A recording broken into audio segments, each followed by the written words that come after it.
இந்த காலத்தில் ஒரு சாமியார் அவரை தேடி ஒரு சீடன் வந்தான். என்னாச்சு தெரியுமா? சுவாமி, எனக்கு நிம்மதி வேணும், அதுக்கு என்ன வழின்னு கேட்டான். சாமியார் நிமிர்ந்து பார்த்தார். அப்புறம் சொன்னார், நீ ஏகப்பட்ட பேர்கிட்ட கடன் வாங்கியிருக்கிற, அதையெல்லாம் திருப்பி கொடுத்தாதான் உனக்கு நிம்மதி கிடைக்கும்னார். இவனுக்கு ஆச்சரியம். அது எப்படி சாமி அவ்வளவு கரெக்டாக நான் கடன் வாங்கினதை கண்டுபிடிச்சிங்க அப்படின்னா, உனக்கு கடன் கொடுத்து சாமியாராக போனதே நான் தான்ப்பா, அதனால தான் இந்த கதிக்கு வந்தேன். என்கிட்டயே வந்து நிம்மதிக்கு வழி கேட்குறிய, அதுதான்டா வேதனை அப்படின்னாராம் அவர். ஒரு காடு, நல்ல மரம்லாம் செழிச்சு இருந்தது. அப்படிப்பட்ட காட்டில் ஒரு சாது இருந்தார். அவர் எப்படின்னா எப்பவும் ஒரு மரத்தடியில் உட்காந்துருப்பார். ஏன்னா அவருடைய இருப்பிடமே அதுதான். அவர் என்ன பண்ணுவார், 3 கல் வச்சுருந்தார். செங்கல் மாதிரி இருக்கும், ஆனால் அதை விட கொஞ்சம் பெருசாக இருக்கும். எதுக்கு அந்த 3 கல்லுன்னா, அதுதான் அவருடைய படுக்கை. அதாவது தூங்குறப்ப ஒரு கல்லை தலைக்கு கீழே வச்சுக்குவார், இன்னொரு கல்லை இடுப்புக்கு கீழே வச்சுக்குவார், இன்னொரு கல்லை காலுக்கு கீழே வச்சுக்குவார். உடம்ப வந்து அப்படியே ஒரு தகட்டால் மூடிக்குவார், அப்படியே தூங்கி போடுவார். மழை பெய்யுதுன்னு வச்சுங்க, அவர் உடம்பு வந்து 3 கல் மேலே இருக்குதா, அதனால் தண்ணி வந்து அடியில் ஓடி போடும், உடம்பு நனையாது. மேலே தகடு இருக்கிறதுனால மழையும் உடம்புல படாது. அவர் தூக்கமும் கிடையாது, நிம்மதியாக தூங்குவார். பகலில் அந்த 3 கல்லையும் ஒரு சேர ஒரு அடுப்பு மாதிரி வச்சு அது மேலே உட்காந்துவார். அதனால் பாம்பு பூச்சி எதுவும் அவரை வந்து தொந்தரவு பண்ணுறதில்ல, அது பாட்டுக்கு நடந்து போயிடும். அவர் பாட்டுக்கு நிம்மதியாக இருப்பார். யாராவது எதையாவது கொண்டுட்டு வந்து கொடுத்தா அதை வாங்கி சாப்பிடுவார், அவ்வளவுதான். ஒரு நாள் அந்த நாட்டு அரசன் காட்டுக்கு வேட்டையாட வந்தான். அந்த வழியாக வந்தப்போ இந்த சாது படுத்துருக்கிறத பார்த்தான், பரிதாபப்பட்டான். ஐயோ பாவம், இவர் இப்படி இந்த கல் மேலே உடம்ப வச்சுக்கிட்டு தூங்குறாரு, என்ன பாடுபடுவார். இவரை நாம் வந்து அரண்மனைக்கு அழைச்சிட்டு போய் சுகமாக நிம்மதியாக இருக்கிறதுக்கு வழி செஞ்சு கொடுப்போம், அது ரொம்ப நல்லாயிருக்கும் அப்படின்னு நினச்சான். அப்படி நினச்சிக்கிட்டே அரண்மனைக்கு வந்துட்டான். அதுக்கப்புறம் ஒரு பல்லக்கையும் 2 சேவகர்களையும் காட்டுக்கு அனுப்பி அந்த சாதுவை மெதுவாக இங்கே அழைச்சிட்டு வந்துடுங்க அப்படின்னு சொல்லி அனுப்பி வச்சான். இவங்க போய் அவர்கிட்ட விவரத்தை சொன்னாங்க. எனக்கு என்னத்துக்கு அரண்மனை வாசம் அப்படின்னார். இருந்தாலும் மன்னர் உத்தரவு, நீங்கள் அவசியம் வரணும் அப்படின்னாங்க இவங்க. சரின்னு சொல்லிவிட்டு வேறு வழி இல்லாமல் புறப்பட்டார். புறப்படும்போது என்ன பண்ணாருன்னா, மறக்காமல் அந்த 3 கல் ஒரு தகடு அதையும் எடுத்து பல்லக்கில் வச்சுக்கிட்டார். என்னத்துக்கு இதையெல்லாம் எடுத்து வைக்கிறாரு அப்படின்னு சொல்லி அவங்க யோசனை பண்ணாங்க. இருந்தாலும் அதை பற்றி ஒன்றும் கேட்கல. பேசாமல் அவரை அழைச்சிட்டு போய் அரண்மனையில் விட்டுட்டாங்க. அரசன் ஓடி வந்தான், வரவேற்றான், அறுசுவை உணவு படைத்தான். அவர் படுக்கிறதுக்கு தங்க கட்டில், பட்டு மெத்தை, இப்படி எல்லாம் ஏற்பாடு பண்ணி வச்சான்.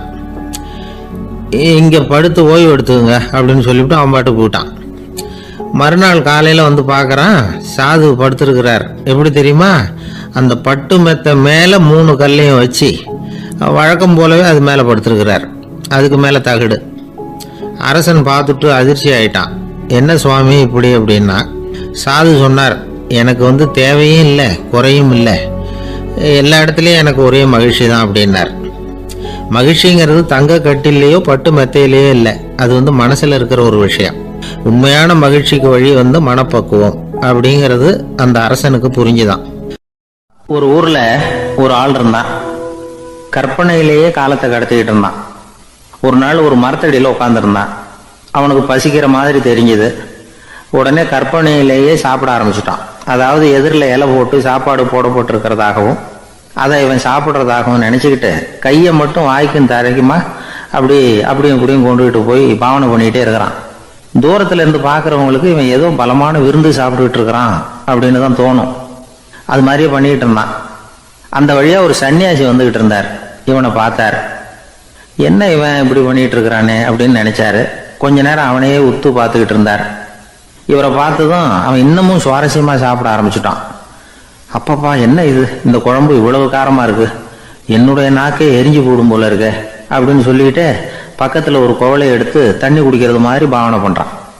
அப்பாடா, இப்போ கொஞ்சம் பரவாயில்ல அப்படின்னு சொல்லிக்கிட்டு குவளையை கீழே வைக்கிறது மாதிரி ஒரு பாவனை பண்ணுறான். சன்னியாசி பார்த்தார்.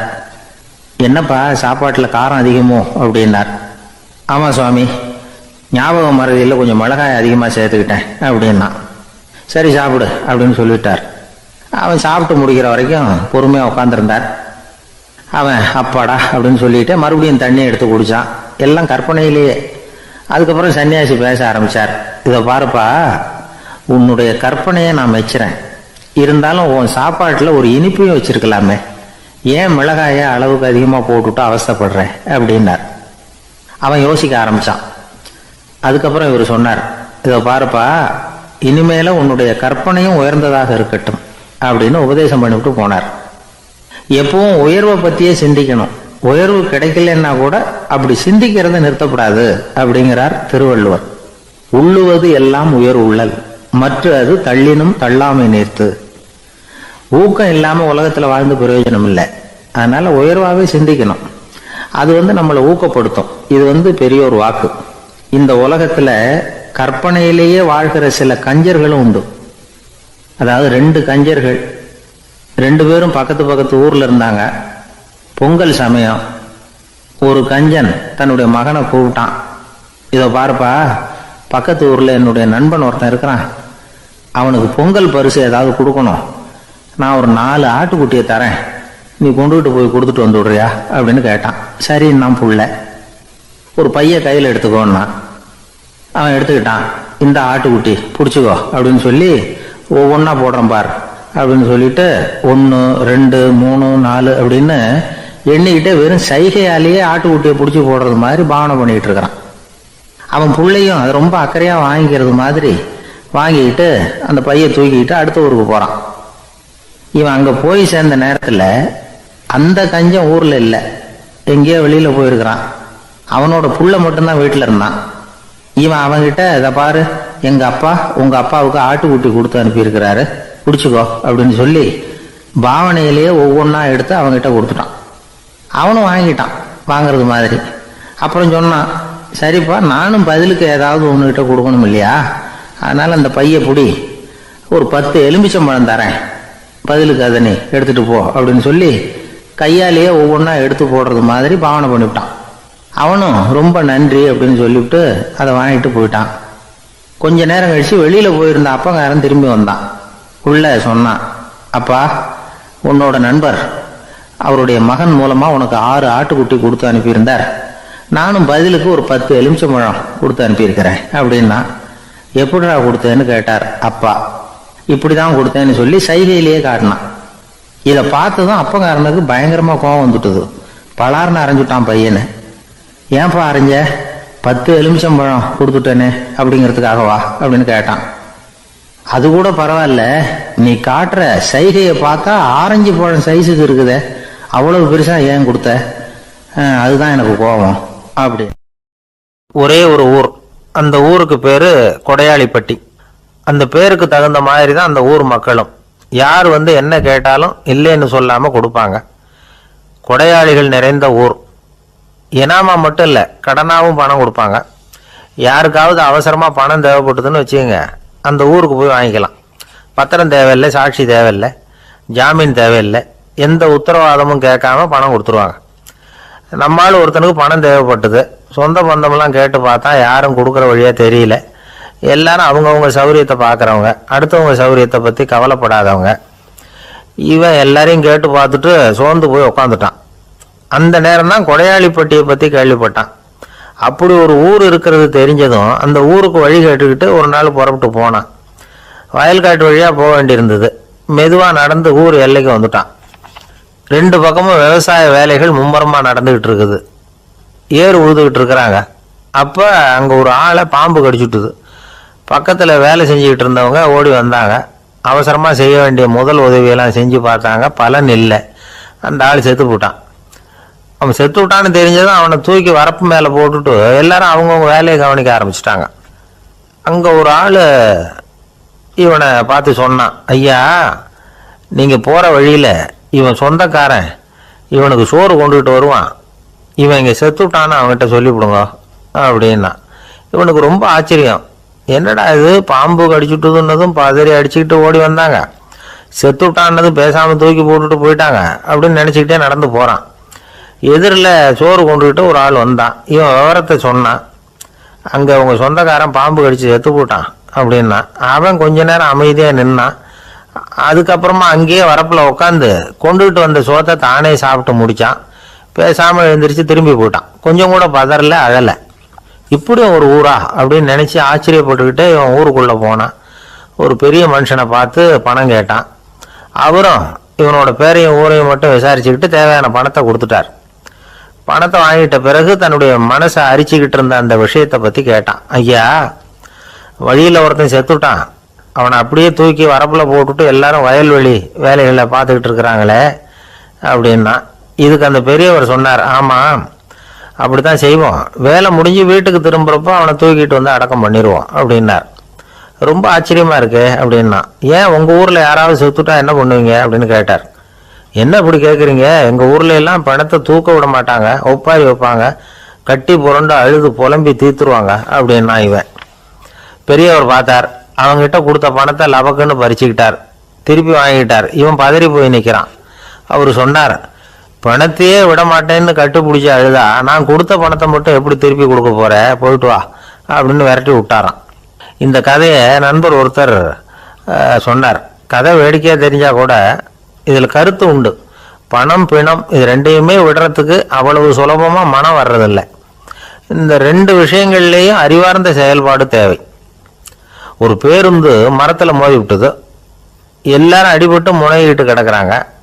டிரைவர் கண்டக்டர் இவங்களுக்கும் அடி, அவங்களும் ஒரு பக்கம் கிடக்கிறாங்க. ஒரு மூலையில் கிடக்கிற ஒருத்தன் மெதுவாக முக்கி முனகி கண்டக்டர்னு சத்தம் போடுறான். கண்டக்டர் மெதுவாக நகர்ந்து அவங்ககிட்ட போய் என்னன்னு விசாரிக்கிறார். அவன் ரொம்ப சிரமப்பட்டு வாயை திறந்து ஒரு 15 காசு சில்லற பாக்கி அப்படின்னானா. ஒரு ஊரில் ஒருத்தர் இருந்தார், ரொம்ப நல்லவர், யாருக்காவது ஏதாவது கொடுத்துக்கிட்டே இருப்பார், கொடையாளி. தினமும் யாராவது ஒருத்தருக்கு ஏதாவது கொடுக்கலன்னா அவருக்கு தூக்கம் வராது, அப்படி ஒரு பழக்கம். அது மட்டும் இல்லை, அவர் கொடுக்கறது அடுத்தவங்களுக்கு தெரியாது, அவ்வளவு ரகசியமாக அதை கொடுப்பார். வலது கை கொடுக்கறது இடது கைக்கு தெரியக்கூடாதுன்னு சொல்லுவாங்கல்ல, அது மாதிரி அவர். ஒரு நாள் ராத்திரி அவர் ஏற்கனவே தயாராக கட்டி வச்சிருந்த பணம் முடிச்ச கையில் எடுத்துக்கிட்டு வீட்டை விட்டு வெளியில் வந்தார். தெருவில் இறங்கி நடந்தார். இன்னைக்கு யாருக்கு தர்மம் செய்யறது அப்படின்னு யோசனை பண்ணிட்டு இருட்டில் நடந்து வந்துகிட்டு இருக்கிறார்.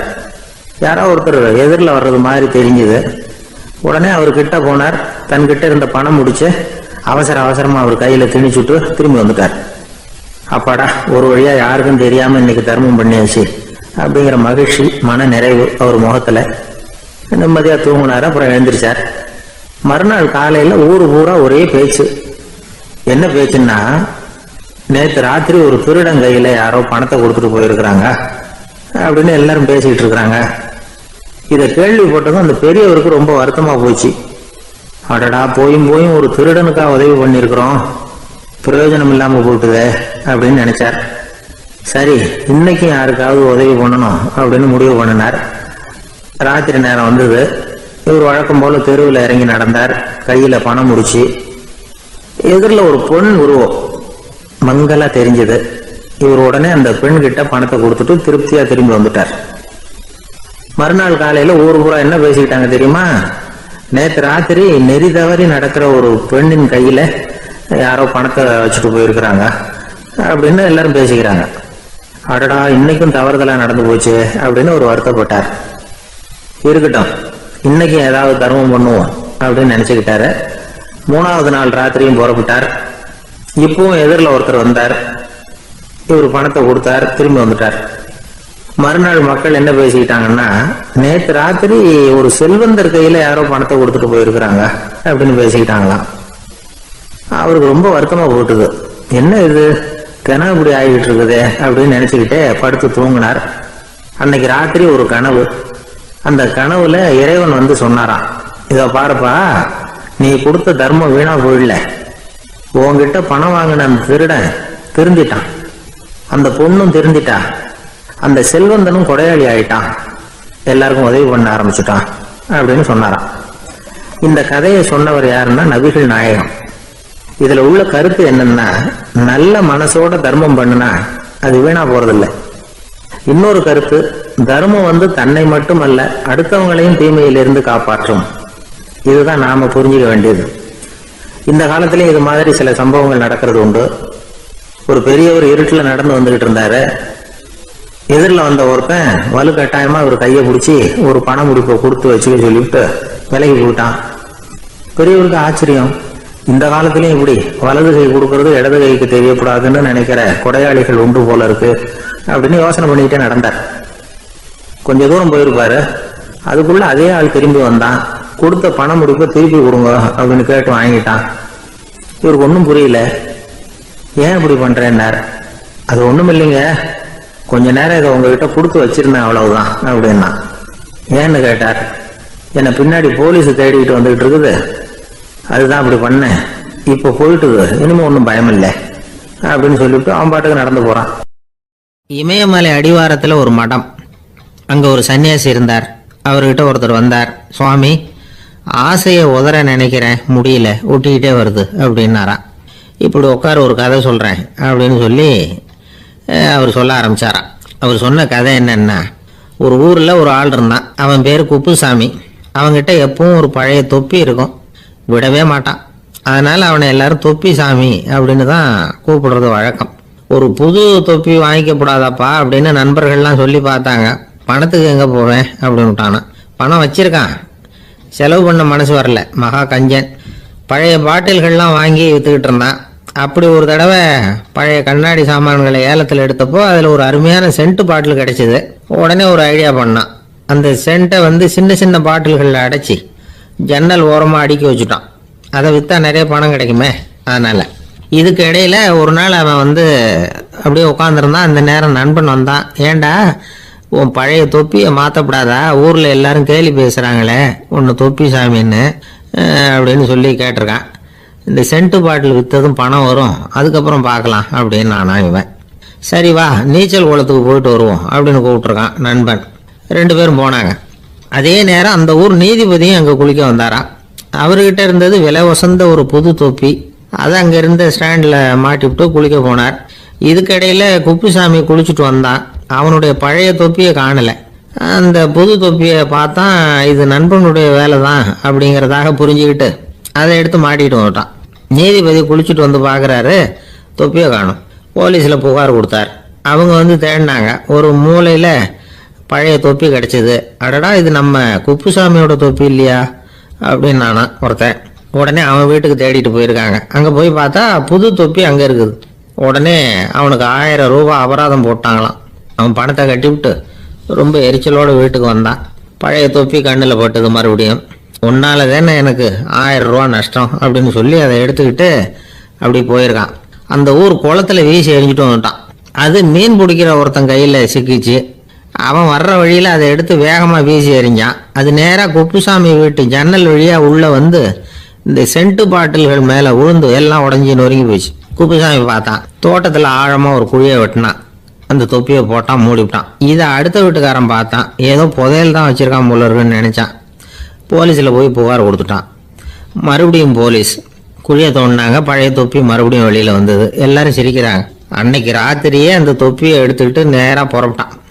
ஒரு கல்லில் அதை சேர்த்து கட்டி குடிநீர் தொட்டி இருக்கும்ல, அதில் போட்டுட்டு வந்துட்டான். இனிமேல் என்ன பண்ணும் பார்ப்போம்னு. ஒரு நாள் திடீர்னு குழாயெல்லாம் அடைப்பட்டு போச்சு. மாநகராட்சி அலுவலர்கள் என்னன்னு பார்த்தா அந்த பழைய தொப்பி குழாயை அடைச்சிக்கிட்டு இருக்குது. இது குப்புசாமியோட தொப்பிங்கிறது தான் எல்லாருக்கும் தெரியுமே. உடனே குடிநீரை பாழாக்கணத்துக்காக குப்புசாமிக்கு கோர்ட்டு 2500 ரூபாய் அபராதம் போட்டுவிட்டுது. அதையும் கட்டிவிட்டு வெளில வந்தான். கடைசியாக முடிவு பண்ணான். ஒரு நெருப்பு குச்சியை கிழிச்சான். தொப்பியை கொளுத்தினான். எரிஞ்சது. எடுத்து வெளில எரிஞ்சான். கொஞ்ச நேரத்தில் தீ அணைப்பு படம் வந்துட்டுது. ஆமாம், இவன் எடுத்து எரிஞ்சது வெளியில் விழுந்து வீட்டுக்கு ஊரே பற்றிக்கிட்டு எரிய ஆரம்பிச்சுட்டுது. அவனோட பணத்தாசையும் அதோட சேர்ந்து எரிஞ்சு போச்சான். இப்படி ஒரு கதை. இந்த கதையை சொல்லி முடித்தார் அந்த இமயமலை அடிவாரத்தில் இருந்த சன்னியாசி. இப்போ அந்த குப்புசாமி எங்கே இருக்கிறான்னு கேட்டார் எதிரில் இருந்தவர். இதோ உன் எதிரிலே இருக்கிறான், நான் தான் அந்த குப்புசாமி அப்படின்னாரான் அந்த சன்னியாசி. அந்த குப்புசாமி கிட்ட இருந்தது மாதிரி ஒரு பழைய தொப்பி நம்ம ஒவ்வொருத்தர்கிட்டையும் உண்டு. அதை எப்படி தொலைக்கிறதுன்னு தெரியாமல் தடுமாறிக்கிட்டு இருக்கிறோம். அது என்ன தொப்பிங்கிறீங்களா? அதுதான் நம்மை சூழ்ந்திருக்கிற மாயை அப்படிங்கிறார் சுவாமி சின்மயானந்தர். மெய்ஞானம் கிடைக்கிறப்போ மாயை எரிஞ்சு போகும் அப்படிங்கிறது அவருடைய கருத்து. நம்மால் ஒருத்தர் வேகமாக ஓடி வந்தார். காலில் மாட்டியிருந்த பழைய செருப்பு 2 ஆவேசமாக தூக்கி ஒரு கிணத்துல போட்டுட்டு வெறுங்காலோட நடந்து வந்துகிட்டு இருக்கிறார். ஏன் அப்படி பண்ணீங்க அப்படின்னு கேட்டோம். அந்த செருப்புக்கு சொந்தக்காரன் பின்னாடி வந்துகிட்டு இருக்கிறான், அதனால அப்படி பண்ணேன் அப்படிங்கிறார் இவர். ஒரு ஆள் இருந்தான், நிறைய பணம் சம்பாதிச்சான். ஆனால் செலவு பண்ண மனசு வரல. கருமி. அவன் என்ன பண்ணா, சேர்த்த பணம் பூராவையும் ஒரு மரத்தடியில் புதைச்சி வச்சிருந்தான். வாரத்துக்கு ஒரு தடவை அந்த மரத்தடிக்கு வருவான். புதைச்ச இடத்த ஆவலோடு பார்த்துக்கிட்டு இருப்பான். அதுக்கப்புறம் போயிடுவான். அவ்வளவுதான். ஒரு நாள் ஒரு திருடன் வந்தான். இவன் புதைச்சி வச்சிருந்ததெல்லாம் எடுத்துட்டு போட்டான். இது தெரிஞ்சு போச்சு. அந்த கருமி புலம்ப ஆரம்பிச்சிட்டான். இவன் புலம்பலை கேட்டதும் அக்கம் பக்கத்தில் இருந்தவங்க எல்லாம் ஓடி வந்தாங்க. என்ன விஷயம்னு விசாரிச்சாங்க. இவன் சொன்னான். ஒரு பெரியவர் கேட்டார், ஏப்பா வாரம் வந்து இந்த இடத்த பார்க்கறதாக சொன்னியே, எப்போவாவது இதில் இருக்கிற பணத்தை எடுத்து செலவு பண்ணியிருக்கியா அப்படின்னு கேட்டார். நான் அப்பப்போ வந்து அதை பார்க்கறது தான் வழக்கம், அதை தொட்டதே இல்லைன்னு. அவன் சரி அப்படின்னா இப்போவும் நீ அதே மாதிரி வாரம் ஒரு தடவை வந்து இந்த இடத்த பார்த்துட்டு போகலாமே அப்படின்னாராம் அந்த பெரியவர். அதுவும் சரிதானே. எவ்வளவு காலமானாலும் அவன் அந்த பணத்தை எடுத்து செலவு பண்ண போறதில்ல. அப்படி இருக்கிறப்ப உள்ளே பணம் இருந்தாலும் ஒண்ணுதான், இல்லாம போனாலும் ஒண்ணுதான். இதுல இருந்து என்ன புரியுதுன்னா, ஒருத்தர்கிட்ட இருக்கிற பணத்தை கொண்டு அவர் பணக்காரரா ஏழையா அப்படின்னு முடிவு செய்யறது சரியில்லை. அந்த செல்வத்தை அனுபவிக்கிற திறன், பயன்படுத்துற திறன், அதை வச்சுதான் அவர் ஏழையா பணக்காரரா அப்படிங்கிறத நிர்ணயம் பண்ணணும். அதுதான் சரி. செலவு பண்ண தெரியாதவன் சேகரம் பண்ணிட்டே இருக்கிறதுனால என்ன பிரயோஜனம்? தலைமுடியே இல்லாதவன் தாராளமா சீப்புகளை வாங்கி சேகரம் பண்றது மாதிரி தானே இது. சில சமயம் செலவு பண்ண நாம தயாரா இருந்தா கூட அந்த செல்வம் நமக்கு பயன்படுறதில்லை. அரேபியாவில் ஒரு நகை வியாபாரி விலை உயர்ந்த முத்துக்களை எல்லாம் அவர் வச்சு வியாபாரம் பண்ணிட்டு இருந்தார். அவர் ஒரு சமயம் ஒரு பாலைவனம் வழியா போயிட்டு இருக்கிறார் ஒட்டகத்துல. அப்போ திடீர்னு கடுமையான புயல் வீச ஆரம்பிச்சுட்டுது. திசை தவறி இவர் எங்கேயோ வந்துட்டார். கூட வந்தவங்களையும் காணல, எங்க போனாங்களும் தெரியல. இவர் ரொம்ப பயந்து போய் அங்கே எங்கேயுமா அலைஞ்சு திரியிறார். வழியே தெரியல. பசி கடுமையாயிட்டுது. ஒட்டகத்து முதுகுல ஒரு மூட்டை இருந்தது. அதை பிரிச்சு பார்த்தார். உள்ள ஏதாவது இருக்கான்னு தேடி பார்க்கிறார். அது வரைக்கும் கண்ணில் தட்டுப்படாத அபூர்வமான ஒரு பை கண்ணில் பட்டுது. ஆஹா, அதுல ஏதாவது சாப்பிட்றதுக்கு இருக்கும் அப்படின்னு நினைச்சு ஆவலா அதை பிரிச்சு பார்க்கிறார். அந்த பையில விலை உயர்ந்த முத்துக்கள் நிறைய இருந்துதான். அப்பதான் அவர் நினைச்சாராம், விலை உயர்ந்த முத்துக்கள் கூட சாப்பிட்றதுக்கு உணவாக முடியாது அப்படிங்கிறத புரிஞ்சுக்கிட்டாராம். எந்த நேரத்துல எது நமக்கு தேவையோ அது நமக்கு தாராளமா கிடைக்கணும். அப்படி அது கிடைக்கிறதுக்கு நம்ம கிட்ட இருக்கிற செல்வம் பயன்படணும். அது நமக்கும் பயன்படலாம், நம்ம மூலமா அடுத்தவங்களுக்கும் பயன்படலாம். அதுதான் செல்வத்தின் பயன். ஒரு மரத்தடியில ஒருத்தன் உட்காந்து அழுதுகிட்டு இருந்தான். அந்த பக்கமா வந்த இன்னொருத்தன் ஏப்பா அழுதுகிட்டு இருக்கிறேன்னு கேட்டான். இந்த இடத்துலதான் பூமிக்கு அடியில பணம் இருக்குது, புதைச்ச இடம் தெரியல, அதான் அழறேன் அப்படின்னா. நல்லா ஞாபகப்படுத்தி பாரு, எந்த இடத்துல புதைச்ச அப்படின்னு கேட்டான் இவன். அது எப்படி எனக்கு தெரியும்? புதைச்சி வச்சிருக்கிறவன் நான் இல்லையே, எங்க எழுத்து வீட்டுக்காரன் அப்படின்னானா இவன்.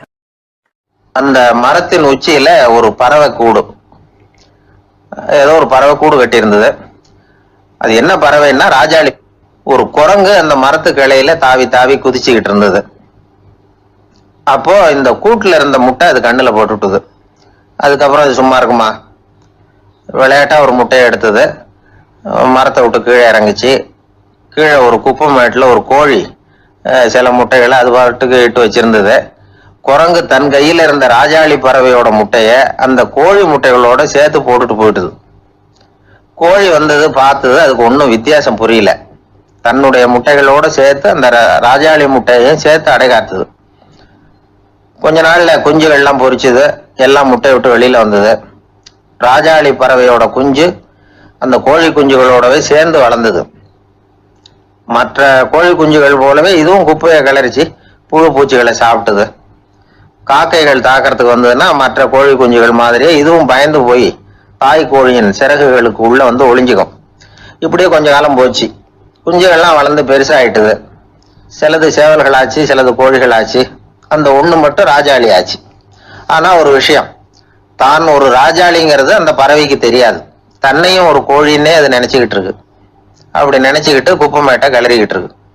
ஒரு நாள் சாயந்தர நேரம் இந்த ராஜாளி பறவை கீழே அது பாட்டுக்கு வழக்கம் போல குப்பையை கிளறிக்கிட்டு இருக்குது.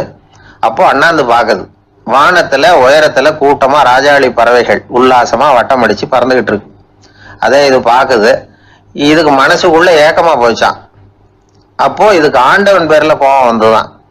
ஆண்டவனுக்கு என் பேர்ல ஏன் இந்த ஓர வஞ்சனை, என்னையும் ஒரு ராஜாளியா படைச்சிருந்தா நானும் கூட இந்நேரம் ஆகாயத்துல உல்லாசமா பறந்துகிட்டு இருப்பேனே அப்படின்னு நினைச்சு வருத்தப்பட்டுதான். இது வேடிக்கையா இருக்குல்ல. ஒரு வகையில பார்த்தா நாம கூட இந்த ராஜாளி பறவை மாதிரி தான் வாழ்ந்துகிட்டு இருக்கோம் அப்படிங்கிறார் ஒரு உளவியல் நிபுணர். நம்மால எவ்வளவு வேலை செய்ய முடியும் அப்படின்னு நாம நினைச்சுக்கிட்டு இருக்கிறோமோ அதை விட பல மடங்கு நம்மால வேலை செய்ய முடியுமா, பல மடங்கு வேகமாவும் வேலை செய்ய முடியும் அப்படிங்கிறார் அவர். நம்முடைய முழுமையான பலம் என்னங்கிறது நமக்கே தெரியறது இல்லை, அதுதான் கஷ்டம். நம்முடைய பலம் தெரியாததுனாலதான் நாம எதுக்கு எடுத்தாலும் பயந்துகிட்டு இருக்கிறோம். ஒரு ஆள் இருந்தான், அவனுக்கு எப்படின்னா கோழியை கண்டா பயப்படுவான். ஏன் கோழியை கண்டா பயம்னா, அவனுக்கு மனசுக்குள்ள தான் ஒரு புழுன்னு நினைப்பு. தன்னை ஒரு புழுவா நினைக்கும் பொழுது, புழுன்னா கோழி வந்து கொத்தும்ல, அதனால கோழியை கண்டு பயப்பட ஆரம்பிச்சிட்டான். இவன் நடுங்கிடுவான். எதிரில் கோழி வந்ததுன்னா உடம்பு பூரா நடுங்க ஆரம்பிச்சிடும்.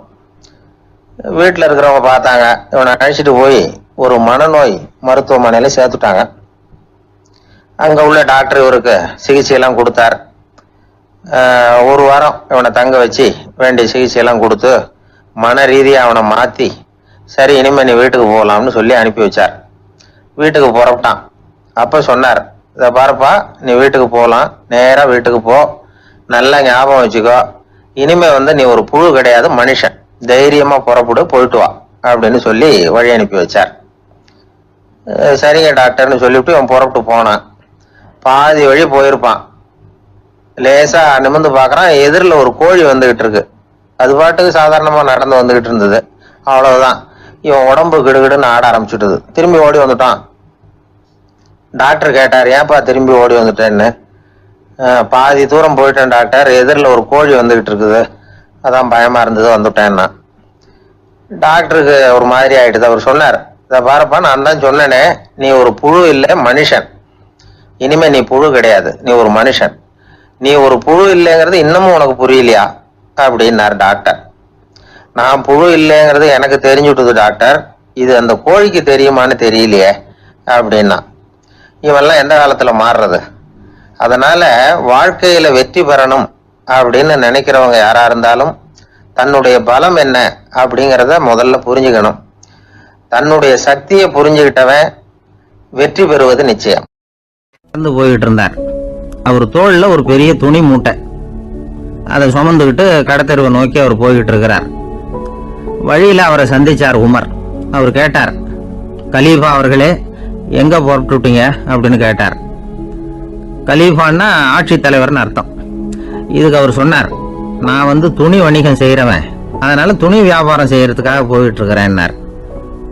நீங்க இப்போ இந்த நாட்டுக்கு ஆட்சி தலைவர், ஆட்சி பொறுப்புல இருக்கிறீங்க, நீங்க வியாபாரம் செய்ய போட்டா அரசு பணிகளை செய்யறது யாரு அப்படின்னு கேட்டார் அவர். நான் அரசு பணிகளை மட்டுமே செஞ்சுக்கிட்டு இருந்தா என் குடும்பத்தை காப்பாத்துறது யாரு அப்படின்னு கேட்டார் அவர். இப்படி கேட்டவர் யார் தெரியுமா? அவர் தான் அபூபக்கர், இறை தூதர் முகமது அவர்களுக்கு பிறகு கலீஃபாவாக தேர்ந்தெடுக்கப்பட்டவர். அப்போலாம் ஆட்சி தலைவர்களுக்கு சம்பளம்னு எதுவும் கிடையாது. இந்த பிரச்சனையை எப்படி தீர்க்கிறதுன்னு யோசனை பண்ணார் உமர். அபு உபைதா அவர்கள்கிட்ட அழைச்சிட்டு போனார். அவர் யாருன்னா, அவர் தான் பொது நிதி கருவூலத்தின் பொறுப்பாளர். அவர்கிட்ட பிரச்சனையை சொன்னார். இது மாதிரி ஆட்சி தலைவருக்கு பொது நிதியிலிருந்து ஊதியம் அளிக்க முடியுமான்னு கேட்டார். பொது நிதி விதிகளின்படி அதுக்கு சாத்தியம் இல்லைன்னு சொல்லிவிட்டாரு அவரு. சரி, வேற ஏதாவது வழி இருக்குதான்னு கேட்டார் உமர். அபு உபைதா கொஞ்சம் யோசனை பண்ணி பார்த்தார். அப்புறமா சொன்னார், மக்காவிலிருந்து மதீனாவுக்கு குடிபெயர்ந்து வந்த அகதிகளுக்கு நிதி உதவி அளிக்கிறதுக்கு விதிகள்ல இடம் இருக்கு. அப்படி பார்த்தா அபூபக்கரும் அகதி தானே, அதனால எல்லா அகதிகளுக்கும் கொடுக்கறது மாதிரியே அவருக்கும் ஒரு தொகை அளிக்கலாம்னார். கலீஃபா அபூபக்கருக்கு இந்த அகதி உதவி தொகையைத்தான் கொடுத்துட்டு வந்தாங்களாம். குடும்ப செலவுக்கு அது போதுமானதா இல்லை. இருந்தாலும் கலீஃபாங்கிறதுக்காக மற்ற அகதிகளை விட அதிகமா தொகையை பெற அவர் விரும்பல. மார்பு பக்கம் கிழிஞ்சிருந்த ஒரு மேலாடையை தான் அவர் அணிஞ்சிருந்தார். அவருடைய துணைவியார் அஸ்மா, அவங்க ஒரு நாள் தேன் அருந்த ஆசையா இருக்குன்னாங்களாம். நமக்கு கிடைக்கிற ஊதியம் குடும்ப செலவுக்கே போதுமானதா இல்லையே, இந்த நிலையில தேன் வாங்கறதுக்கு காசுக்கு நான் எங்க போவேன் இருக்காரு அவரு. கொஞ்ச நாள் கழிச்சு அவங்க ஒரு தொகையை அவர்கிட்ட கொடுத்து தேன் வாங்கிட்டு வர சொன்னாங்களாம். இவருக்கு ஆச்சரியம், ஏது இந்த பணம்னு கேட்டிருக்காரு. நீங்கள் தினமும் குடும்ப செலவுக்காக கொடுத்துக்கிட்டு வந்த பணத்தில் கொஞ்சம் கொஞ்சமாக மிச்சப்படுத்தி வச்சேன்னாங்களாம். அபூபக்கர் அந்த பணத்தை எடுத்துக்கிட்டு நேராக பொது நிதி கருவூல பொறுப்பாளர்கிட்ட போனார். இந்த பணத்தை பொது நிதியில் சேர்த்துருங்க, இது அதிகப்படியாக எனக்கு தரப்பட்டு வந்த ஊதியம், அடுத்த மாசத்திலிருந்து இந்த தொகையை குறைச்சிங்கன்னு வேற சொல்லிவிட்டாராம். பசியை தணிக்க தேவையான அளவு உணவு, ஒரு ஜோடி உடை, இதை தவிர கூடுதலா மக்கள் பொது நிதியிலிருந்து வாங்கிக்கிறதுக்கு என் குடும்பத்தாருக்கு உரிமை இல்லை அப்படின்னு சொல்லி கண்டிப்பா சொல்லிவிட்டாராம். அவர் வாங்கிட்டு வந்த இந்த குறைந்த ஊதியம் கூட அவர் மனசை உறுத்திக்கிட்டே இருந்தது.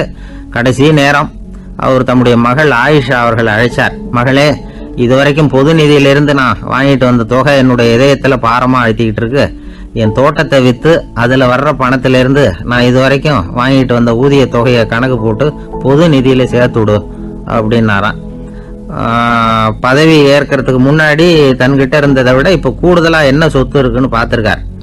ஒரு ஒட்டகம், ஒரு கோப்பை, ஒரு பணியாள், இதையும் அடுத்தபடியா கலீஃபாவா வர்றவர்கிட்ட ஒப்படைச்சிருங்க அப்படின்னு விட்டாராம்.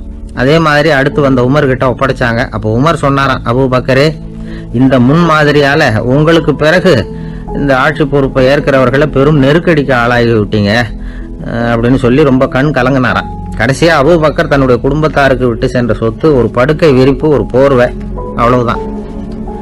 இது சிந்திக்க வேண்டிய ஒரு செய்தி. ஒரு ஊர்ல ஒரு மன்னர் இருந்தாராம். அமைச்சர் அவர்கிட்ட சொன்னாராம், மன்னா, நம்ம ராஜ்யத்துல இனிமே லஞ்ச ஊழலே இருக்காதுன்னாராம். ஆஹா, அப்படின்னா ஊழல் பேர் வழிகளை எல்லாம் நாடு கடத்தியாச்சா அப்படின்னு கேட்டிருக்காரு மன்னர். இதுக்கு அவரு, அப்படி இல்லைங்க, இனிமே கொடுக்கறதுக்கு ஜனங்கள் கிட்ட பணமே இல்லை அப்படின்னாராம். அங்க ஒரு புதர் தெரியுது இல்லையா, இந்த புதருக்குள்ள ஒரு சிங்கம் இருக்கு. அந்த பக்கமா நான் போறப்போ வர்றப்போலாம் அது என்கிட்ட ஒம்பு வளர்க்குது, தகராறு செய்யுது, என் மேல பாயுது, என்னை தாக்குது, ஏன்னு தெரியல அப்படின்னுது. இதை கேட்டதும் அந்த குரங்கு சொல்லிச்சு, இனிமேல் கவலைப்படாத, இந்த தடவை நான் உன்னை காப்பாற்றுறேன்னுது. அதுக்கப்புறம் ஒரு நாள் அந்த குரங்கும் கழுதியும் அந்த புதர் பக்கமாக போய்கிட்டு இருந்தாங்க. எதிர்பார்த்தது மாதிரியே நடந்தது. அந்த சிங்கம் எதிரில் வந்தது, கழுதியை பார்த்தது, உடனே அது மேலே பாய ஆரம்பிச்சுட்டுது. அவ்வளவுதான். உடனே இந்த குரங்கு என்ன பண்ணிச்சு தெரியுமா, கிடுகிடுன்னு ஒரு மரத்து மேலே ஏறி உட்காந்துக்கிட்டது.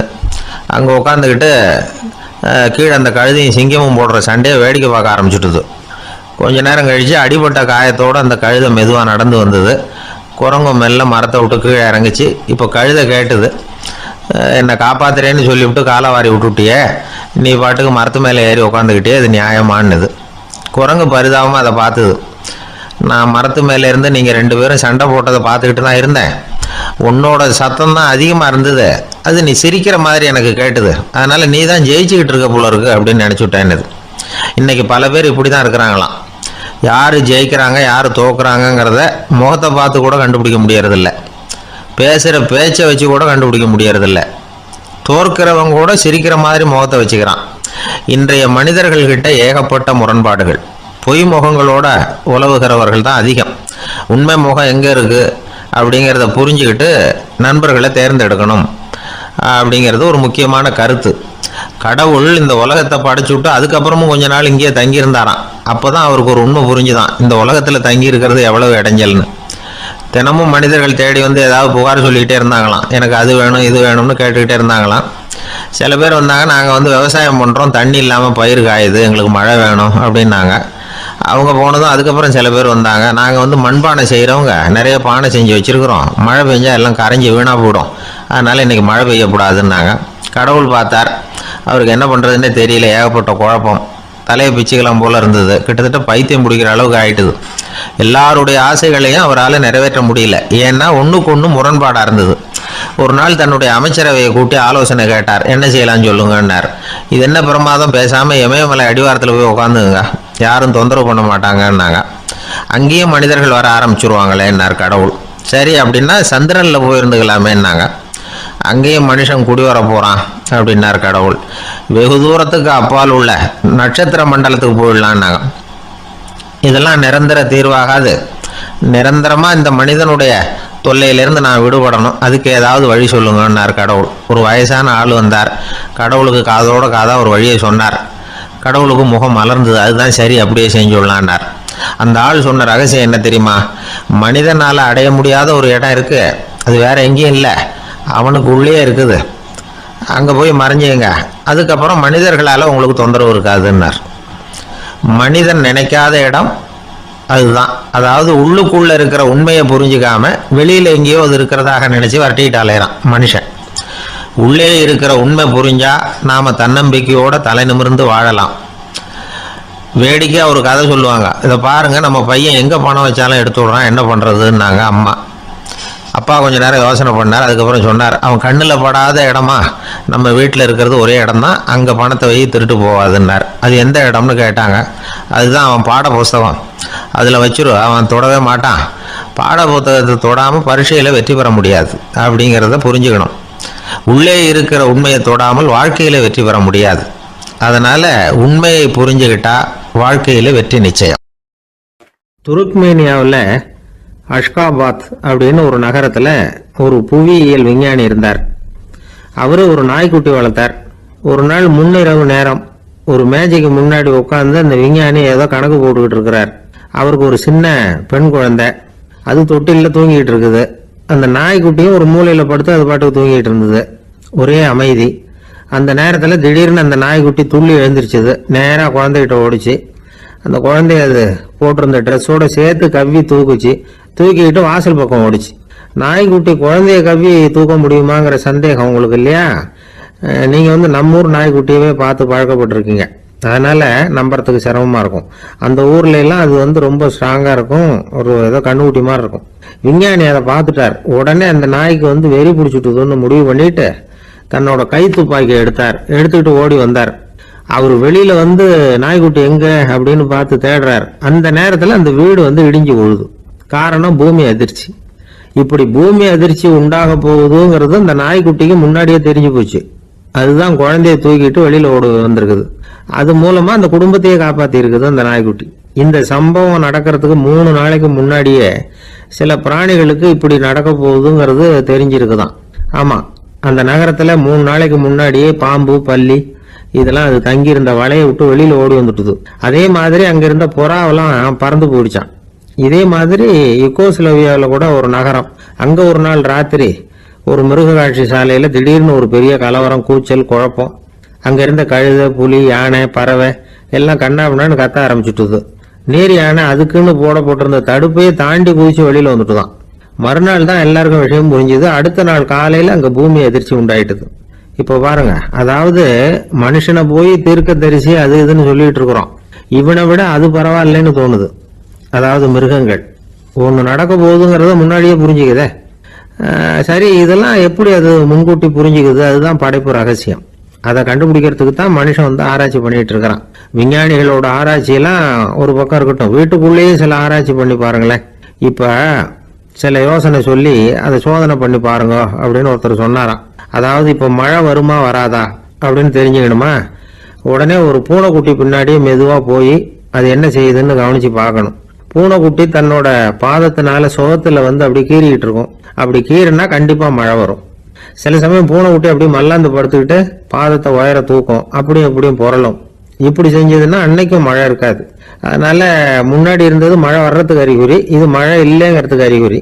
பறவைகள், பிராணிகள் இதுகளோட நடவடிக்கைகளை பார்த்துட்டு அதையெல்லாம் அடிப்படையாக வச்சுதான் காலநிலையை கண்டுபிடிக்கிற கருவிகளை கண்டுபிடிச்சிருக்கிறாங்க. வாத்து இருக்குல்ல, சில சமயம் தன்னோட அழகை தன்னோட இறகுகள்ல அப்படியே புதைச்சிக்கும். அப்படி செஞ்சா குளிர்காலம் வரப்போகுதுன்னு அர்த்தம். பருவநிலை குளிரா மாறப்போகுதுங்கிறதுக்கு இதுதான் அறிகுறி. சிட்டுக்குருவி இருக்குதுல்ல, அதெல்லாம் புழுதியில உழுந்து புரளும், சிறகுகளை படபடன்னு அடிச்சுக்கும். அப்படி செஞ்சா மழை வரப்போகுதுன்னு அர்த்தம். ஒண்ணு மட்டும் நாம நல்லா தெரிஞ்சுக்கணும், இயற்கையின் சீற்றம்னு சொல்றோம் இல்லையா, இயற்கை ஏன் நம்ம மேல கோவப்படுது? இயற்கையை நாம அனுசரிச்சு போறதில்ல, அதனால கோவப்படுது. காடுகளை அழிக்கப்படாது, விலங்குகளை கொல்லப்படாது, இயற்கை ஏற்படுத்தி வச்சிருக்கிற சமநிலையை கெடுக்கப்படாது. அதை புரிஞ்சுக்கிட்டு வாழ்ந்தோம்னா பூமியும் நடுங்காது, நாமளும் நடுங்க வேண்டிய அவசியம் இருக்காது. ஒருத்தர் இருந்தார், சாராய கடைக்கு போனாராம், நிறைய சாப்பிட்டார். அப்புறம் சொன்னார், இது ரொம்ப அற்புதமான சரக்கு போல இருக்கு, உள்ள போன உடனே இந்த பூமியே நடுங்கிறது மாதிரி இருக்கு எனக்கு அப்படின்னாராம். இதுக்கு கடைக்காரர் சொல்லியிருக்கார், நீங்க சாப்பிட்டது வெறும் பச்சை தண்ணி தாங்க, இப்ப ஏற்பட்டிருக்கிறது நிஜம் பூமி அதிர்ச்சி அப்படின்னாராம். வாழ்க்கையில ரொம்பவும் அடிபட்டு அல்லல் போட்டுக்கிட்டு இருக்கிற ஒருத்தர் வந்தார். மனசு ரொம்பவும் நொந்து போய் பேசினார். இந்த உலகத்துல மனுஷனா பிறந்ததை விட மாடா பிறந்திருக்கலாம் சார் அப்படின்னார். திடீர்னு என்கிட்ட இப்படி சொன்னா அதுக்கு நான் என்னங்க பண்ண முடியும் அப்படின்னேன். உங்ககிட்ட வரணும்னு தோணுச்சு, அதனால் வந்தேன் அப்படின்னார். சரிங்க, இப்படி ஒரு யோசனை வந்ததுக்கு என்ன காரணம் அப்படின்னு சொல்லி அவர்கிட்ட கேட்டேன். அதுக்கு அவர் சொன்னார், என் பையனுக்கு வேலை தேடுறேன் கிடைக்கல, பொண்ணுக்கும் மாப்பிள்ளை தேடுறேன் கிடைக்கல, வீடு கட்டுறதுக்கு கடன் கேட்குறேன் கிடைக்கல, மாடா பிறந்திருந்தா இது மாதிரி கவலையெல்லாம் கிடையாதுல்ல, பேசாமல் வைக்கோலை தின்னுக்கிட்டு அசை போட்டுக்கிட்டே கடந்து விடலாமே அப்படின்னார் அலட்சியமாக. அதுக்கப்புறம் தான் அவர் சொன்ன கருத்தை நானும் கொஞ்சம் அசை போட ஆரம்பித்தேன் மனசுக்குள்ள. இப்போது இயற்கையை பொறுத்த வரைக்கும் அது நாம் எல்லாரும் மகிழ்ச்சியாக வாழணும் அப்படின்னு தான் விரும்புது. விலங்குகள், பறவைகள், தாவரங்கள், அப்புறம் மற்ற உயிரினங்கள் எல்லாமும் நல்லபடியாக இருக்கணும் அப்படிங்கிறது தான் இயற்கையோட விருப்பம். அதில் ஒன்றும் சந்தேகம் இல்லை. இயற்கையோட அமைப்பை கொஞ்சம் கவனித்து பார்த்தா அதை நாம் நல்லா புரிஞ்சுக்கலாம். இருந்தாலும் இந்த ஆள் சொன்னதை கேட்ட பிறகு தான் ஒரு முக்கியமான வேறுபாடு புரிஞ்சுது. அதாவது இந்த உலகத்தில் உள்ள முக்கியமான பிரச்சனைகள் 6. அந்த 6 பிரச்சனைகளும் ஆடு மாடுகளுக்கு கிடையாது, மரம் செடி கொடிகளுக்கு கிடையாது. ஆனால் மனுஷன் அந்த 6 பிரச்சனைகளையும் சந்திக்க வேண்டியிருக்கு. சரி, அந்த 6 பிரச்சனைகள் என்னென்ன தெரியுமா? முதல்ல இந்த ஆடு மாடுலாம் நமக்குன்னு சொந்தமாக ஒரு வீடு இல்லையே அப்படின்னு கவலைப்பட்டுக்கிட்டு இருக்கிறதில்ல. ஆனால் மனிதனுக்கு வீடு தேவைப்படுது. இது ஒரு வித்தியாசம். இப்போ 2வது பிரச்சனை என்னன்னா ஆடை பிரச்சனை. ஒரு கோழியோ சேவலோ நாம் போட்டுக்கிறதுக்கு ஒரு சட்டை இல்லையே அப்படின்னு கவலைப்படுறதில்ல. ஆனால் மனுஷனுக்கு அந்த கவலை உண்டு. சரி, இப்போ 3வது என்னன்னு பார்த்தா கல்வி பிரச்சனை. ஒரு பசுமாடு கவலையோடு நின்றுக்கிட்டு இருக்கு அப்படின்னு வச்சுக்குவோம். நீங்கள் அதுக்கிட்ட போய், ஏன் பசுமாடை கவலையோடு நின்றுக்கிட்டு இருக்கிற அப்படின்னு கேட்குறீங்க. என் கண்ணுக்குட்டிக்கு எல்கேஜியில் இடம் கிடைக்கல, டொனேஷன் கொடுக்கறதுக்கு கையில் பணமும் கிடையாது, சிபாரிசுக்கு யாரை பிடிக்கிறதுன்னு தெரியல, இப்படியா சொல்லிகிட்டு இருக்கோம். அதுக்கு அந்த கவலையெல்லாம் கிடையாது. ஆனால் மனிதனுக்கு அந்த கவலை உண்டு. 4வது என்னன்னு பார்த்தீங்கன்னா வேலை வாய்ப்பு பிரச்சனை. வேலை கிடைக்கலையே அப்படின்னு வேப்ப மரம் கவலைப்படுறதில்ல, ஆனால் மனுஷன் கவலைப்படுறான். 5வது என்னன்னு பார்த்தா கல்யாண பிரச்சனை. எருமை மாடு, பசு மாடு எல்லாம் பொண்ணுக்கு மாப்பிள்ளை தேடிட்டாலே இது பேப்பரில் மணமகன் தேவை அப்படின்னு விளம்பரமாக கொடுக்குது, அதெல்லாம் கிடையாது. 6வது என்னன்னு பார்த்தீங்கன்னா பணம் சம்பந்தமான பிரச்சனை. ஆடு மாடுலாம் பணத்தை சேமிக்கணும்னோ ஏதாவது நிதி நிறுவனத்தில் முதலீடு பண்ணணும்னோ நினச்சிக்கிட்டு இருக்கிறதில்ல. பணத்தை எப்படி காப்பாற்றுறது அப்படிங்கிற கவலையும் அதுகளுக்கு கிடையாது. குதிரை குளம்போடு பிறகுது, அதனால் அது காடு மேடெல்லாம் கவலை இல்லாமல் தெரியலாம். ஆடு உடம்புல ரோமத்தோடு பிறகுது, அதனால் அது குளிரை பற்றி கவலைப்பட வேண்டிய அவசியம் இல்லை. ஆனால் மனுஷனை பார்த்தீங்கன்னா அவன் தான் ஒன்றும் இல்லாமல் பிறக்கிறான். ஏன் இந்த பாகுபாடு அப்படின்னு கேட்டால் இதை பற்றி கொஞ்சம் சிந்திச்சு பார்க்கணும். அதாவது இந்த சந்தேகத்தை ஒரு பெரியவர்கிட்டையும் கேட்டேன். அவர் சொன்னார் இதுக்கு பதில். அவர் இதே கேள்வியை இயற்கை கிட்ட கேட்டாராம். இயற்கை பதில் சொல்லிச்சான், வேற யாருக்கும் கொடுக்காத ஒரு வலுவான கருவியை, ஒரு பவர்ஃபுல் வெப்பன் மனுஷனுக்கு கொடுத்துருக்கிறேன்னு, அந்த கருவியை உபயோகப்படுத்தி அந்த 6 பிரச்சனையை மட்டும் இல்லை 6 கோடி பிரச்சனைகள் இருந்தாலும் அதையெல்லாம் சமாளிக்கலாம். அது கருவி என்ன தெரியுமா? அதுதான் 6வது அறிவு. அதை உபயோகப்படுத்தினா காலுக்கு செருப்பு தயார் பண்ணிக்கலாம், குளிருக்கு போர்வை தயார் பண்ணிக்கலாம், என்ன வேணும்னாலும் செய்யலாம் அப்படின்னு இயற்கை பதில் சொல்லிச்சான்.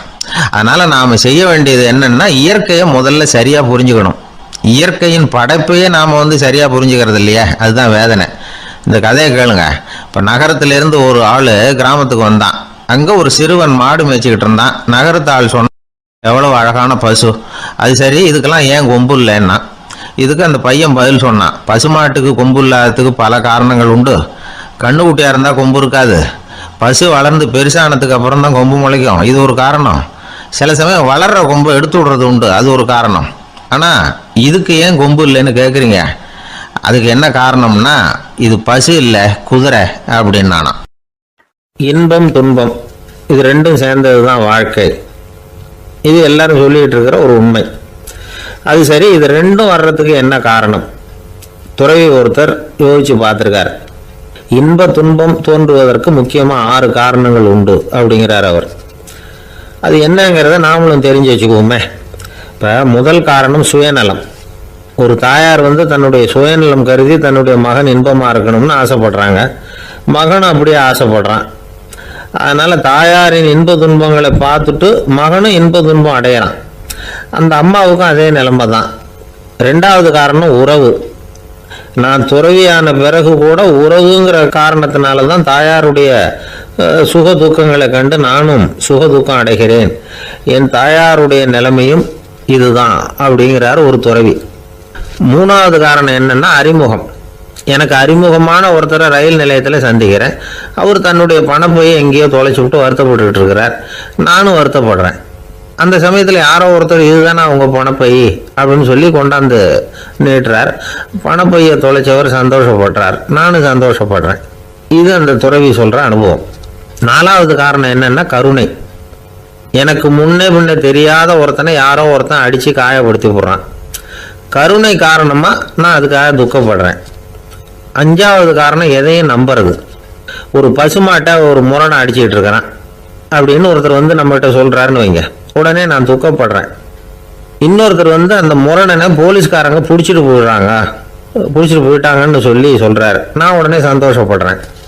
மூணாவதாக ஒருத்தர் வந்து முதல் 2 பேரும் சொன்னது பொய்யுங்கிறார். அப்போ நான் இன்ப துன்பம் ரெண்டுமே இல்லாமல் நிம்மதியாக இருக்கிறேன். இது ஒரு விதம். அடுத்தது 6வது காரணம் என்னன்னா தன்மயமாகுதல்.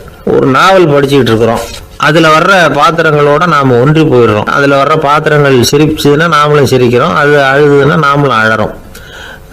அதெல்லாம் வந்து அந்த துறவி சொல்கிற அனுபவ உண்மைகள். இன்ப துன்பம் இது ரெண்டும் தோன்றுவதற்கு சுயநலம், உறவு, அறிமுகம், கருணை, எதையும் நம்புறது, தன்மயமாகிறது, இது எல்லாம் தான் முக்கிய காரணம் அப்படின்னு அவர் சொல்கிறார். ஆக கூடி ஒட்டு மொத்தமாக யோசனை பண்ணி பார்த்தா பிற பொருள்கள் மீது பற்றுதல் காரணமாக தான் நாம் வந்து இன்ப துன்பம் அடையிறோம் அப்படிங்கிறத புரிஞ்சுக்க முடியுது. மனுஷன் வந்து இன்ப துன்பம் அடையிறதுக்கு 7வது காரணம் கூட ஒன்று உண்டு அப்படின்னு சொல்லிகிட்டே வந்தார் ஒருத்தர்.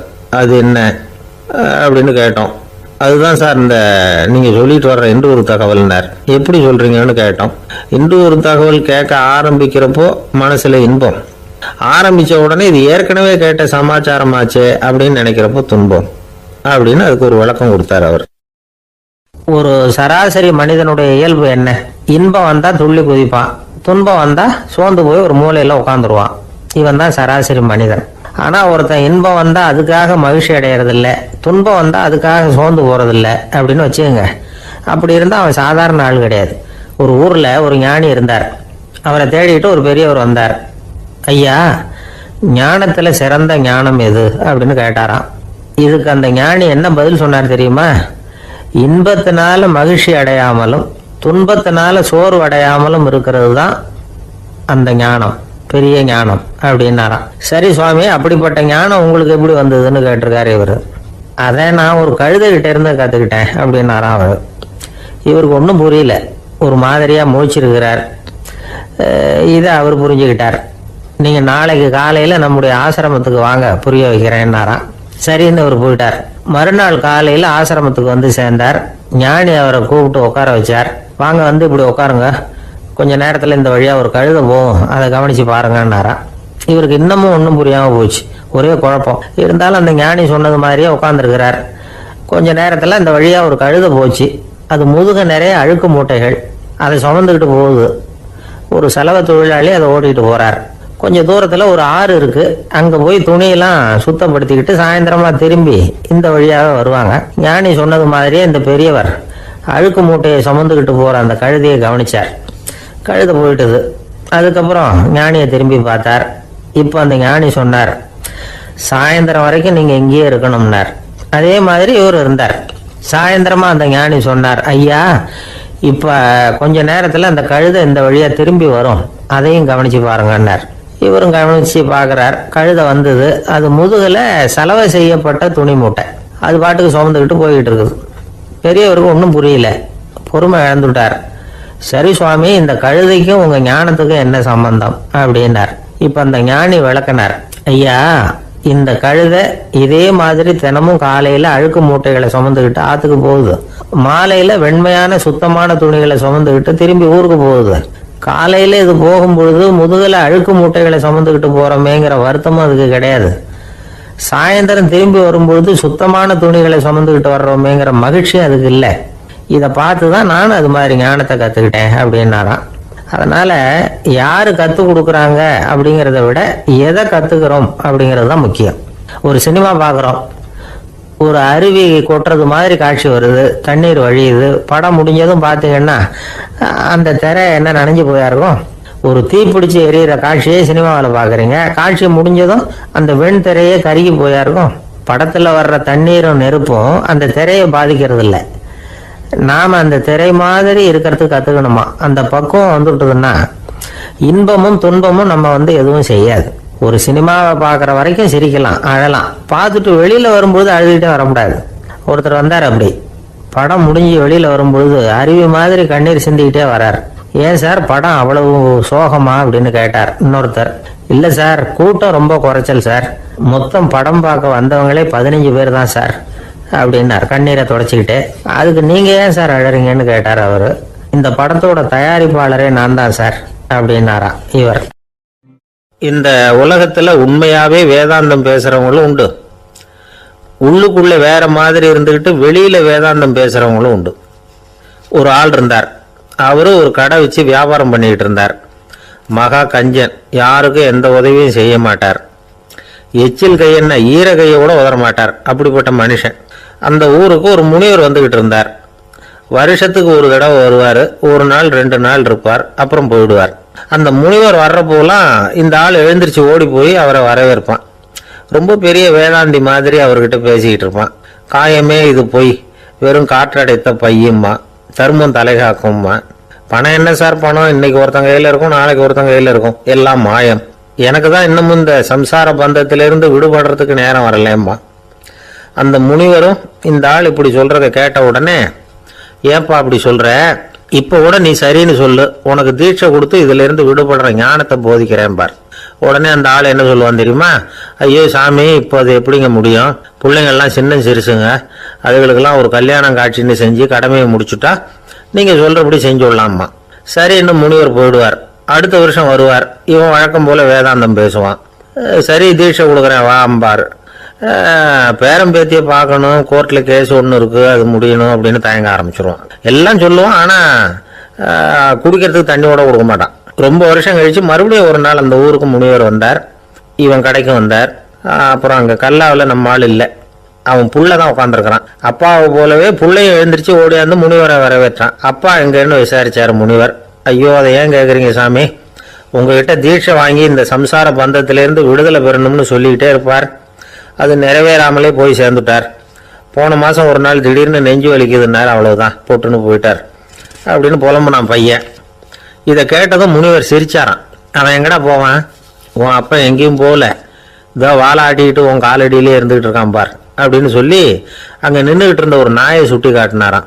என்ன சாமி சொல்கிறீங்க அப்படின்னு ஆச்சரியமாக கேட்டிருக்கான் பையன். உடனே முனிவர் அந்த நாயோட தலையில் ஒரு தட்டு தட்டி பேசுகிறா அப்படின்னாரான். உடனே அந்த நாய் வேதாந்தம் பேச ஆரம்பிச்சுட்டு தான், காயமே இது போய் வெறும் காற்றடைத்த பைய அப்படின்னு தான். முனிவர் சொன்னார், அடே இப்போ ஒன்றும் கெட்டு போகல, நீ விரும்புனா சொல்லு, உனக்கு தீட்சை கொடுத்து என் பின்னாடியே அழைச்சிட்டு போயிடுறேன், அங்கே அழைச்சிட்டு போய் உனக்கு ஞானத்தை போதிக்கிறேன், வர்றியா அப்படின்னு கேட்டிருக்காரு. உடனே அந்த நாய் சொல்லிச்சான், ஐயோ அதை ஏன் கேட்குறீங்க சாமி, நான் உண்ணாமல் தின்னாமல் ஏராளமான சொத்து சேர்த்து வச்சுட்டேன், என் பிள்ளைங்க அதோட பெருமை தெரியாமல் ராத்திரி நேரம்லாம் கதவை திறந்து போட்டுட்டு தூங்கிடுவாங்க, அதனால் இப்படி நாயாக பிறந்து ராத்திரி பகலாக சுற்றி சுற்றி காவல் காத்துட்டு கிடக்கிறேன், இப்போ எப்படி சாமி வர முடியும் அப்படின்னு கேட்டுதான். அறியாமையிலேயே சுகம் கண்டு இப்படி இருக்கிற ஆளுங்களுக்கு எப்படி விடுதலை கிடைக்கும், எப்போ விடுதலை கிடைக்கும் அப்படின்னு கேட்குறார் தசாவதானி, திருக்குறள் பேர் ராமையா. அவர் கேட்குறது நியாயம் தானே. இந்த காலத்து பையன் ஒருத்தன் அப்பா கிட்ட சொன்னான், அப்பா இன்னைக்கு நான் 1 ரூபா மிச்சப்படுத்தி விட்டேன் அப்படின்னு. நானும் அப்படியா என்னடா பண்ணேன்னு கேட்டிருக்கார் அப்பா. டவுன் பஸ்ஸில் ஏறாமல் அது பின்னாடியே ஓடியாந்தேன், 1 ரூபா மிச்சம் தானே அப்படின்றான். அட பாவி, ஒரு ஆட்டோ பின்னாடி ஓடியாந்துருந்தா 10 ரூபா மிச்சமாயிருக்குமே, வேஸ்ட் பண்ணிட்டியே அப்படின்னாராம் அந்த அப்பா. ஒரு மனுஷனுக்கு 3 விதத்தில் கர்வம் உண்டாகிறதுக்கு வாய்ப்பு உண்டு. பணம், பதவி, புகழ். பணம் அதிகமாக வந்தால் கர்வம் வரலாம், பதவி பெருசாக வந்துட்டுதுன்னா கர்வம் வரலாம், புகழ் அதிகமாக போனாலும் கர்வம் வரலாம். இந்த 3 வகையான கர்வத்துக்கும் இடம் கொடுக்காம இருக்கிறாங்க பாருங்க, அவங்க தான் சிறந்த மனிதர்கள். ஒரு பெரிய பொறுப்பில் இருக்கிறவங்களுக்கு கர்வம் வந்துடக்கூடாது. அப்படி வந்துட்டுதுன்னா அது எல்லாருக்கும் இடைஞ்சல். ஒரு ராஜா இருந்தார், அவர் ஒரு நாள் தன்னுடைய தலைநகரத்தை சுற்றி வந்துக்கிட்டு இருந்தார். ஒரு இடத்துல ஒரு அழகான நிலத்தை பார்த்தார். ஆஹா, இந்த இடத்துல நமக்குன்னு ஒரு மாளிகையை கட்டினா எவ்வளோ நல்லா இருக்கும் அப்படின்னு நினச்சார். ராஜா நினச்சா அது முடியாத காரியமா? சரி, இந்த நிலம் யாருக்கு சொந்தம்னு விசாரிங்க அப்படின்னார் பக்கத்தில் இருந்தவங்க கிட்ட. அவங்கெல்லாம் ஓடி போய் விசாரித்தாங்க. அந்த இடம் ஒரு வயசான கிழவிக்கு சொந்தம், வயசான அம்மாவுக்கு சொந்தமாக. அந்த அம்மா தான் அதில் ஒரு குடிசையை போட்டு குடியிருந்துகிட்டு இருக்கிறாங்க. சரி, அந்த நிலத்துக்கு ஒரு விலையை நிர்ணயம் பண்ணி அதை அந்த வயசான அம்மா கிட்ட கொடுத்துருங்கோ அப்படின்னு உத்தரவு போட்டார் ராஜா. ஆனால் அந்த அம்மா இது எங்கள் பூர்வீக இடம், இதை விற்க மாட்டேன் அப்படின்னு சொல்லிவிட்டுது. சரி, 2 பங்கு விலை கொடுக்குறோம்னு சொல்லி பாருங்க அப்படின்னாங்க. அப்படியே சொன்னாங்க அரண்மனை ஆட்கள். அதுக்கும் சம்மதிக்கலை அந்த அம்மா. இதை கேள்விப்பட்டதும் ராஜாவுக்கு கோபம் வந்துட்டுது. தன்னுடைய ஆளுங்களை கூப்பிட்டார். போய் அந்த குடிசையை பிரித்து எறிங்க, காசெல்லாம் ஒன்றும் கொடுக்காதீங்க அப்படின்னு கத்தினார். அவ்வளோதான். அடுத்த நிமிஷம் அரண்மனை ஆசாமிகள் போனாங்க, குடிசையை பிரித்து எரிஞ்சாங்க. அந்த வயசான அம்மா இருக்கு, அதுவும் அந்த இடத்த விட்டு துரத்தி விட்டாங்க. அந்த இடத்துல ஒரு அரச மாளிகையை கட்டி முடிச்சுட்டாங்க. அந்த வயசான அம்மா பாவம், ராஜாவே இப்படி பண்ணால் யாருக்கிட்ட போய் முறையிட முடியும்? ஒரு ஞானி இருந்தார், அவர்கிட்ட போய் சொன்னாங்க. அவர் இவங்க சொன்னதை கேட்டு மனசில் வச்சுக்கிட்டார். ஒரு நாள் அந்த ராஜாவே இந்த ஞானியை கூப்பிட்டார். புதுசாக ஒரு மாளிகை கட்டியிருக்கிறேன், வந்து பாருங்கன்னு. சரின்னு சொல்லி இந்த பெரியவர் ஒரு நாள் இந்த மாளிகைக்கு போனார். சும்மா போகல, ஒரு கழுதையையும் ஓட்டிகிட்டு போனார். கொஞ்சம் சாக்குகள், வெத்து சாக்கு, அதையும் எடுத்து கழுதை முதுகில் போட்டு கழுதையை ஓட்டிகிட்டு போகிறார். ராஜா பார்த்தார். அவருக்கு இது ஆச்சரியமாக இருந்தது. என்ன இது, மாளிகைக்கு வந்துட்டு போங்கன்னு கூப்பிட்டா கழுதை சாக்கு இதெல்லாம் கொண்டு வராரு, ஒன்றும் புரியலையேன்னு நினச்சார். எதுக்காக இதெல்லாம்னு கேட்டார். அரசருடைய தோட்டத்திலிருந்து கொஞ்சம் மண் எடுத்துகிட்டு போகிறதுக்கு ஆசைப்படுறேன், அதுக்கு நீங்கள் அனுமதி கொடுக்கணும் அப்படின்னாரு இவர். இது என்ன வேடிக்கையான கோரிக்கையாக இருக்குது அப்படின்னு நினச்சார் ராஜா. இருந்தாலும் மண்ணு தானே கேட்குறாரு, எடுத்துகிட்டு போகட்டுமே அப்படின்னு நினச்சார். சரின்னு அனுமதி கொடுத்தார். அந்த பெரியவர் தோட்டத்துக்கு போனார், மண்ணை வெட்டினார், சாக்கில் போட்டு நிரப்புனார். ராஜாவை கொஞ்சம் கிட்ட வாங்கன்னு கூப்பிட்டார். இந்த மண் மூட்டையை தூக்கி கழுதையோட முதுகில் வைக்கணும், கொஞ்சம் உதவி பண்ணுங்கன்னார். ஓ, பண்ணுறேனே அப்படின்னு சொல்லி ராஜா கிட்ட போனார். மூட்டையை தூக்கி பார்க்குறாரு, முடியல, திணறி போட்டார். இப்போ அந்த ஞானி பேசினாராம். அரசே, இந்த ஒரு சாக்கு மண்ணையே உங்களால் தூக்க முடியல, அந்த கிழவிகிட்ட இருந்து அந்த அக்கிரமமா அபகரிச்ச இந்த தோட்டம் பூராவையும் சுமக்கணும்னு ஆசைப்படுறீங்களே, அது உங்களால் முடியுமா அப்படின்னு கேட்டாராம். ராஜா யோசனை பண்ண ஆரம்பித்தார். தன்னுடைய செயலுக்காக வருத்தப்பட்டாராம்.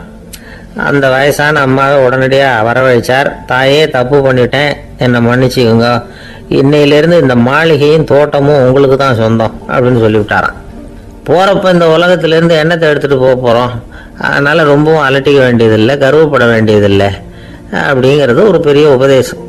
ஒரு பெரிய மனுஷன் சாக கிடந்தார், ரொம்பவும் அழுதாரு. ஏன் அழறீங்க அப்படின்னு கேட்டாங்க சுற்றி இருந்தவங்க. நான் சாகிறதுக்காக கவலைப்படலை, நான் நம்ம ஜனங்களுக்காக எவ்வளவோ காரியம்லாம் செஞ்சுக்கிட்டு வந்தேன். நான் செஞ்சுக்கிட்டு வந்த சேவையை இனிமேல் யார் செய்ய போகிறாங்க, அது யாரால முடியும், அதை நினச்சி தான் அழறேன் அப்படின்னாராம். ஒருத்தர் முன்னாடி வந்தார். அதுக்காக நீங்கள் கவலைப்படாதீங்க, உங்கள் சேவையை தொடர்ந்து செய்யறதுக்கு என்ன மாதிரி இளைஞர் பட்டாலும் தயாராக இருக்குது, இருந்தாலும் எங்கள் கவலை என்னன்னா அப்படின்னு இழுத்தார். என்ன சொல்லுங்கன்னு கேட்டார் அவர். நீங்கள் இதுவரைக்கும் என்ன சேவை செஞ்சுக்கிட்டு வந்தீங்க, அதுதான் எங்களுக்கு இன்னமும் புரியாத புதிராக இருக்குது அப்படின்னாராம் அவர். சில பேரை இப்படி சொல்கிறது உண்டு. அடுத்தவங்களை அனுசரித்து நடந்துக்க தெரியல, அவன் என்ன சார் மனுஷன் அப்படிம்பாங்க. சக மனிதர்களோடு எப்படி பழகிறது அப்படின்னு தெரியாதனாலேயே பல பேர் இன்னைக்கு சங்கடப்பட்டுக்கிட்டு இருக்கிறாங்க. வசதி வாய்ப்பெல்லாம் சரியாக இருக்கும், ஆனால் வாழ்க்கை சரியாக இருக்காது. இன்னொருத்தர்கிட்ட எப்படி பேசுறது பழகிறதுங்கிறது தெரியாதனால தான் இந்த அவஸ்தை. சரி, இந்த அவஸ்தை இல்லாமல் வாழறது எப்படி? இதுக்கு அனுபவசாலிகள் சில வழிமுறைகளை சொல்கிறாங்க. அதெல்லாம் என்னென்னங்கிறத இப்போ தெரிஞ்சுக்குவோம். முதல்ல நம்ம நாக்கு நம்ம கண்ட்ரோலில் இருக்கணும். வார்த்தைகளை கொட்டி விட்டு அதுக்கப்புறம் அள்ள முடியாமல் கிடந்து கஷ்டப்படக்கூடாது. எப்படி பேசுகிறோங்கிறதும் முக்கியம், பேசுகிறப்ப எப்படி முகத்தை வச்சிருக்கிறோங்கிறதும் முக்கியம். அன்பாக பேசினாலும் நல்லா இருக்கும். அப்படி பேசுகிறப்ப ஆதரவாக அவர் தோள் மேலே ஒரு கையை போட்டுக்கிட்டு பேசினா இன்னமும் நல்லா இருக்கும். ரெண்டாவது விஷயம், இன்னொருத்தர்கிட்ட பேசுறப்ப வாக்குறுதிகளை அள்ளி வீசக்கூடாது. கொடுக்கற வாக்குறுதி குறைச்சலா இருக்கணும். அப்படி கொடுத்த வாக்குறுதியை கண்டிப்பா நிறைவேற்றணும். நாம ஒருத்தரை பாராட்டுறோம் அல்லது அவரை பத்தி அபிப்பிராயம் சொல்றோம்னா அது ஆக்கப்பூர்வமா இருக்கணும். நம்ம பாராட்டு அல்லது விமர்சனம் அடுத்தவருடைய முன்னேற்றத்துக்கு உதவுறது மாதிரி இருக்கணும். நாம சொல்றதை கேட்டுட்டு அவன் தலையில கையை வச்சுட்டு உட்காந்துடக்கூடாது. எப்பவும் உற்சாகமா இருக்கணும், முகம் மலர்ச்சியா இருக்கணும். மனுஷன் இருந்தா வருத்தம், கவலை, ஏமாற்றம் எல்லாம் இருக்கதான் செய்யும். அதெல்லாம் மனசுல இருக்கட்டும். அந்த வருத்தமும் கவலையும் ஏமாற்றமும் சேர்ந்துக்கிட்டு நம்ம முகத்துல இருக்கிற மலர்ச்சியை மூடி மறைக்கிறதுக்கு நாம இடம் கொடுத்துடக்கூடாது. எந்த விஷயத்தை பத்தி யாருக்கிட்ட பேசினாலும் வெளிப்படையா பேசணும். திறந்த மனசோட பேசணும். மூடி மறைச்சி முன்னு மூங்கிக்கிட்டு இருக்கக்கூடாது. இன்னொருத்தர்கிட்ட பேசுறப்போ விவாதம் பண்ணுங்க, அது தப்பு இல்லை. ஆனா வாதாடிக்கிட்டு இருக்கக்கூடாது. அதாவது என்ன சொல்றாங்கன்னா, டிஸ்கஸ் பண்ணலாம், ஆர்கியூ பண்ணக்கூடாது. நம்ம கிட்ட இருக்கிற நல்ல குணங்களை நாம எடுத்து சொல்லிட்டு இருக்கக்கூடாது. அந்த நல்ல குணங்களே நம்மளை பத்தி எடுத்து சொல்லணும். அது மாதிரி நடந்துக்கணும். அதே மாதிரி அடுத்தவங்க கிட்ட உள்ள கெட்ட குணங்களை பத்தி அவசியம் இல்லாம நாம பேச வேண்டியதில்லை. உங்களை பத்தி யாராவது தப்பா பேசுறாங்களா, அப்படி அவங்க பேசுறதுல உண்மை இல்லையா அப்படின்னா அதை நீங்க பொருட்படுத்த வேண்டியதில்லை, விட்டுடலாம். அது தானா போயிடும். ஒரு 4-5 பேரோட பேசிக்கிட்டு இருந்தீங்கன்னா எல்லாருக்கும் முக்கியத்துவம் கொடுங்க. யாரையும் அலட்சியப்படுத்தாதீங்க. தமாஷா பேசலாம். ஆனா உங்க தமாஷ் அடுத்தவங்களை கேலி பண்றதா இருக்கக்கூடாது. நமக்கு கிடைக்க வேண்டியது கிடைக்கலையே அப்படிங்கிற தவிப்பு நம்ம கிட்ட இருக்கக்கூடாது. அது தேவையில்லை. உங்க செயல்பாடுகள் தெளிவா இருக்கட்டும். பாராட்டு தானா உங்களை தேடிட்டு வரும். இன்னொரு மனுஷனுடைய மனசுல கௌரவமான ஒரு இடத்த பிடிக்கணும்னா நாம இந்த குணத்தை எல்லாம் நம்ம கிட்ட வளர்த்துக்கணும். இதெல்லாம் அனுபவசாலிகள் சொல்லி இருக்கிற குறிப்புகள். இந்த குறிப்புகளை சரியா புரிஞ்சுக்கணும். அது முக்கியம். தப்பா புரிஞ்சுக்கிட்டா என்ன ஆகும் தெரியுமா? இதை கேளுங்க. ஒருத்தர் வந்தார். சார், அடுத்தவங்க தோள் மேல கையை போட்டுக்கிட்டு அன்பா பேசணும்னு சொன்னீங்க. அப்படிதான் பேசினேன். அவரு முதுக கூட தட்டி கொடுத்தேன். என் வேலை போயிட்டுது சார், வீட்டுக்கு அனுப்பிச்சுட்டாங்க அப்படின்னார். யாருக்கிட்ட அப்படி பேசுனீங்கன்னு கேட்டோம். என் முதலாளி கிட்ட சார் அப்படிங்கிறார் ரொம்ப சோகமா. எனக்கு இது மட்டும்தான் சார் தெரியும், இதை தவிர வேற எதுவும் தெரியாது அப்படின்னு சொல்லிக்கிட்டே காலம் தள்ளுறவங்க ரொம்ப பேர். அவங்க எல்லாம் கஷ்டப்பட வேண்டியிருக்கும். ஒருத்தர் தன்னுடைய தொழிலில் ரொம்ப கெட்டிக்காரராக இருக்கலாம். அதுக்காக எப்பவும் அதே ஞாபகத்தில் இருந்துக்கிட்டு உலகியல் அறிவு இல்லாமல் இருந்துடக்கூடாது. அது ஆபத்து. இதுக்காக நம்ம தாத்தா பாட்டிலாம் ஒரு கதை சொல்லுவாங்களே, கேள்விப்பட்டிருக்கீங்களா? ஒரு சமயம் ஒரு 4 பேர் சேர்ந்து வெளியூருக்கு பிரயாணம் போனாங்களாம். அந்த 4 பேர் எப்படி தெரியுமா? ஒருத்தர் வேதாந்தி, இன்னொருத்தர் சங்கீத வித்வான், 3வது ஆள் வைத்தியர், 4வது ஆள் ஜோசியர். இவங்க 4 பேரும் நண்பர்கள். அதனால சேர்ந்து புறப்பட்டாங்க. வழியில் ஒரு ஊரில் தங்கினாங்க. இருட்டி போச்சு.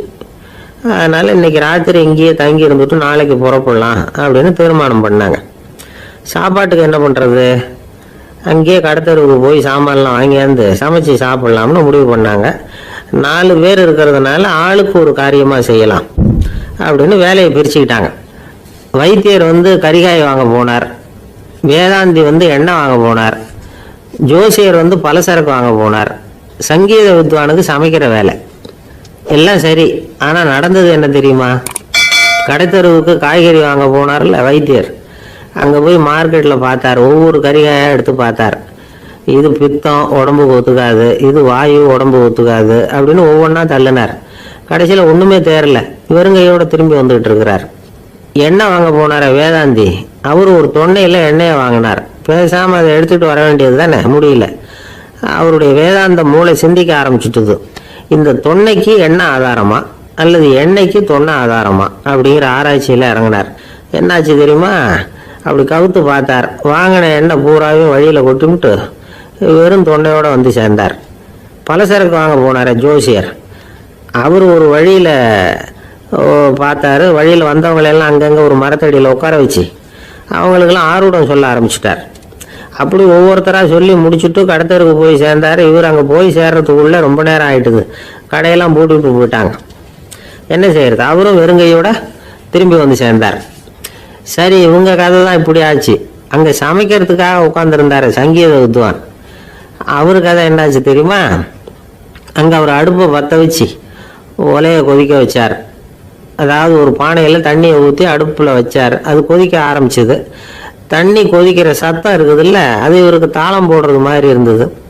ஒரே குஷி, பாட ஆரம்பிச்சிட்டார். பாடிக்கிட்டே உற்சாகமாக கையில் இருந்த கரண்டியால் அந்த பானையில் தட்டினார், தாளம் போடுறதா நினச்சிக்கிட்டு. அவ்வளவுதான், பானை பட்டுன்னு உடஞ்சி போச்சு. தலையில் கையை வச்சுக்கிட்டு அவரும் உட்காந்துட்டார். எந்த தொழில் தெரிஞ்சாலும் சரி, அதை புத்திசாலித்தனமாக பயன்படுத்த தெரியலன்னா ஆபத்து தான். அதுக்காக தான் இந்த கதை. ஒரு பஸ்ஸு டிரைவர் ரொம்ப கெட்டிக்காரரு. பஸ்ஸை ரொம்ப திறமையாக ஆபத்து இல்லாமல் ஓட்டுனதுக்காக பரிசுலாம் வாங்கினவர். அவரை ஒரு படகு ஓட்டுறதுக்காக அழைச்சிட்டு போயிருக்கிறாங்க, மோட்டார் படகு. அதையும் ரொம்ப திறமையாக தான் ஓட்டிகிட்டு போயிருக்கிறாரு. நடுக்கடலில் போனதும் படகு நின்று போச்சு. மோட்டாரில் ஏதோ கோளாறு. என்ன செய்யலாம் அப்படின்னு அந்த டிரைவரை கேட்டிருக்கிறாங்க படகுல இருந்தவங்கெல்லாம். அப்போ அவர் சொன்னாராம், கவலைப்படாதீங்க, ஒன்றும் பிரச்சனை இல்லை, எல்லாரும் கொஞ்சம் கீழே இறங்கி பின்னாடி தள்ளுங்க, மோட்டார் ஸ்டார்ட் ஆகிடும் அப்படின்னாராம். ஒருத்தன் வேகமாக ஓடி வந்தான். ஏப்பா அப்படி தலை தெறிக்க ஓடி வர்றேன்னு கேட்டேன். பின்னாடி துரத்திக்கிட்டு வருது சார் அப்படின்னா. ஏதாவது நாய் துரத்திக்கிட்டு வருது போல இருக்கு அப்படின்னு நினச்சி அவனுக்கு பின்னாடி பார்க்குறேன். கண்ணுக்கு எட்டின தூரம் வரைக்கும் எதுவுமே தெரியல. ஏன்பா எதுவும் ஒன்றை துரத்துறது மாதிரி தெரியலையேன்னு. நல்லா பாருங்க சார் அப்படின்னா. பார்த்துட்டு தான் சொல்கிறேன் என்ன. இதோ பாருங்க சார், இதுதான் என்ன துரத்துது அப்படின்னு அவன் காட்டுறான். அவன் சுட்டி காட்டின இடத்துல பார்த்தா அங்கே அவனுடைய நிழல் தான் தெரியுது. என்னப்பா சொல்கிற அப்படின்னு சொல்லி அவனை சந்தேகமாக பார்த்தேன். அதுக்கப்புறம் தான் அவன் விவரமாக பேசினான். சார், எனக்கு என் நிழலை கண்டா பிடிக்கிறது இல்லை. எப்போ பார்த்தாலும் இது என்னையே பின்தொடர்ந்து வந்துக்கிட்டு இருக்குது. இதை என்னால் சகிக்கவே முடியல. இதை என்கிட்ட இருந்து பிரிக்கிறதுக்கு எவ்வளவோ முயற்சிகள்லாம் பண்ணி பார்த்துட்டேன், முடியலன்னா. அப்படி என்னென்ன முயற்சிகள் பண்ணினேன் அப்படின்னு கேட்டேன். அவன் என்னென்ன செஞ்சாங்கிறத விவரமாக சொன்னான். அவன் என்ன பண்ணியிருக்கிறான், ஒரு பெரிய குழியை தோண்டி அதில் தன்னுடைய நிழலை புதைச்சிருவோம் அப்படின்னு முடிவு பண்ணிட்டு மண்வெட்டி எடுத்துக்கிட்டு தோட்டத்து பக்கம் போயிருக்கான். ஆழமாக ஒரு குழியை தோண்டியிருக்கான். குனிஞ்சு பார்க்குறான். அந்த குழிக்குள்ளே தன்னுடைய நிழல் தெரியுது. ஆஹா, இதுதான் சமயம், நிழல் இப்போ குழிக்குள்ளே இருக்கு, மண்ணை போட்டு மூடி போடலாம் அப்படின்னு நினச்சிக்கிட்டு கொஞ்சம் மண்ணை அள்ளி போட்டான். பார்த்தா இப்போ அந்த நிழல் அந்த மண்ணுக்கு மேலே வந்து நிற்கிது.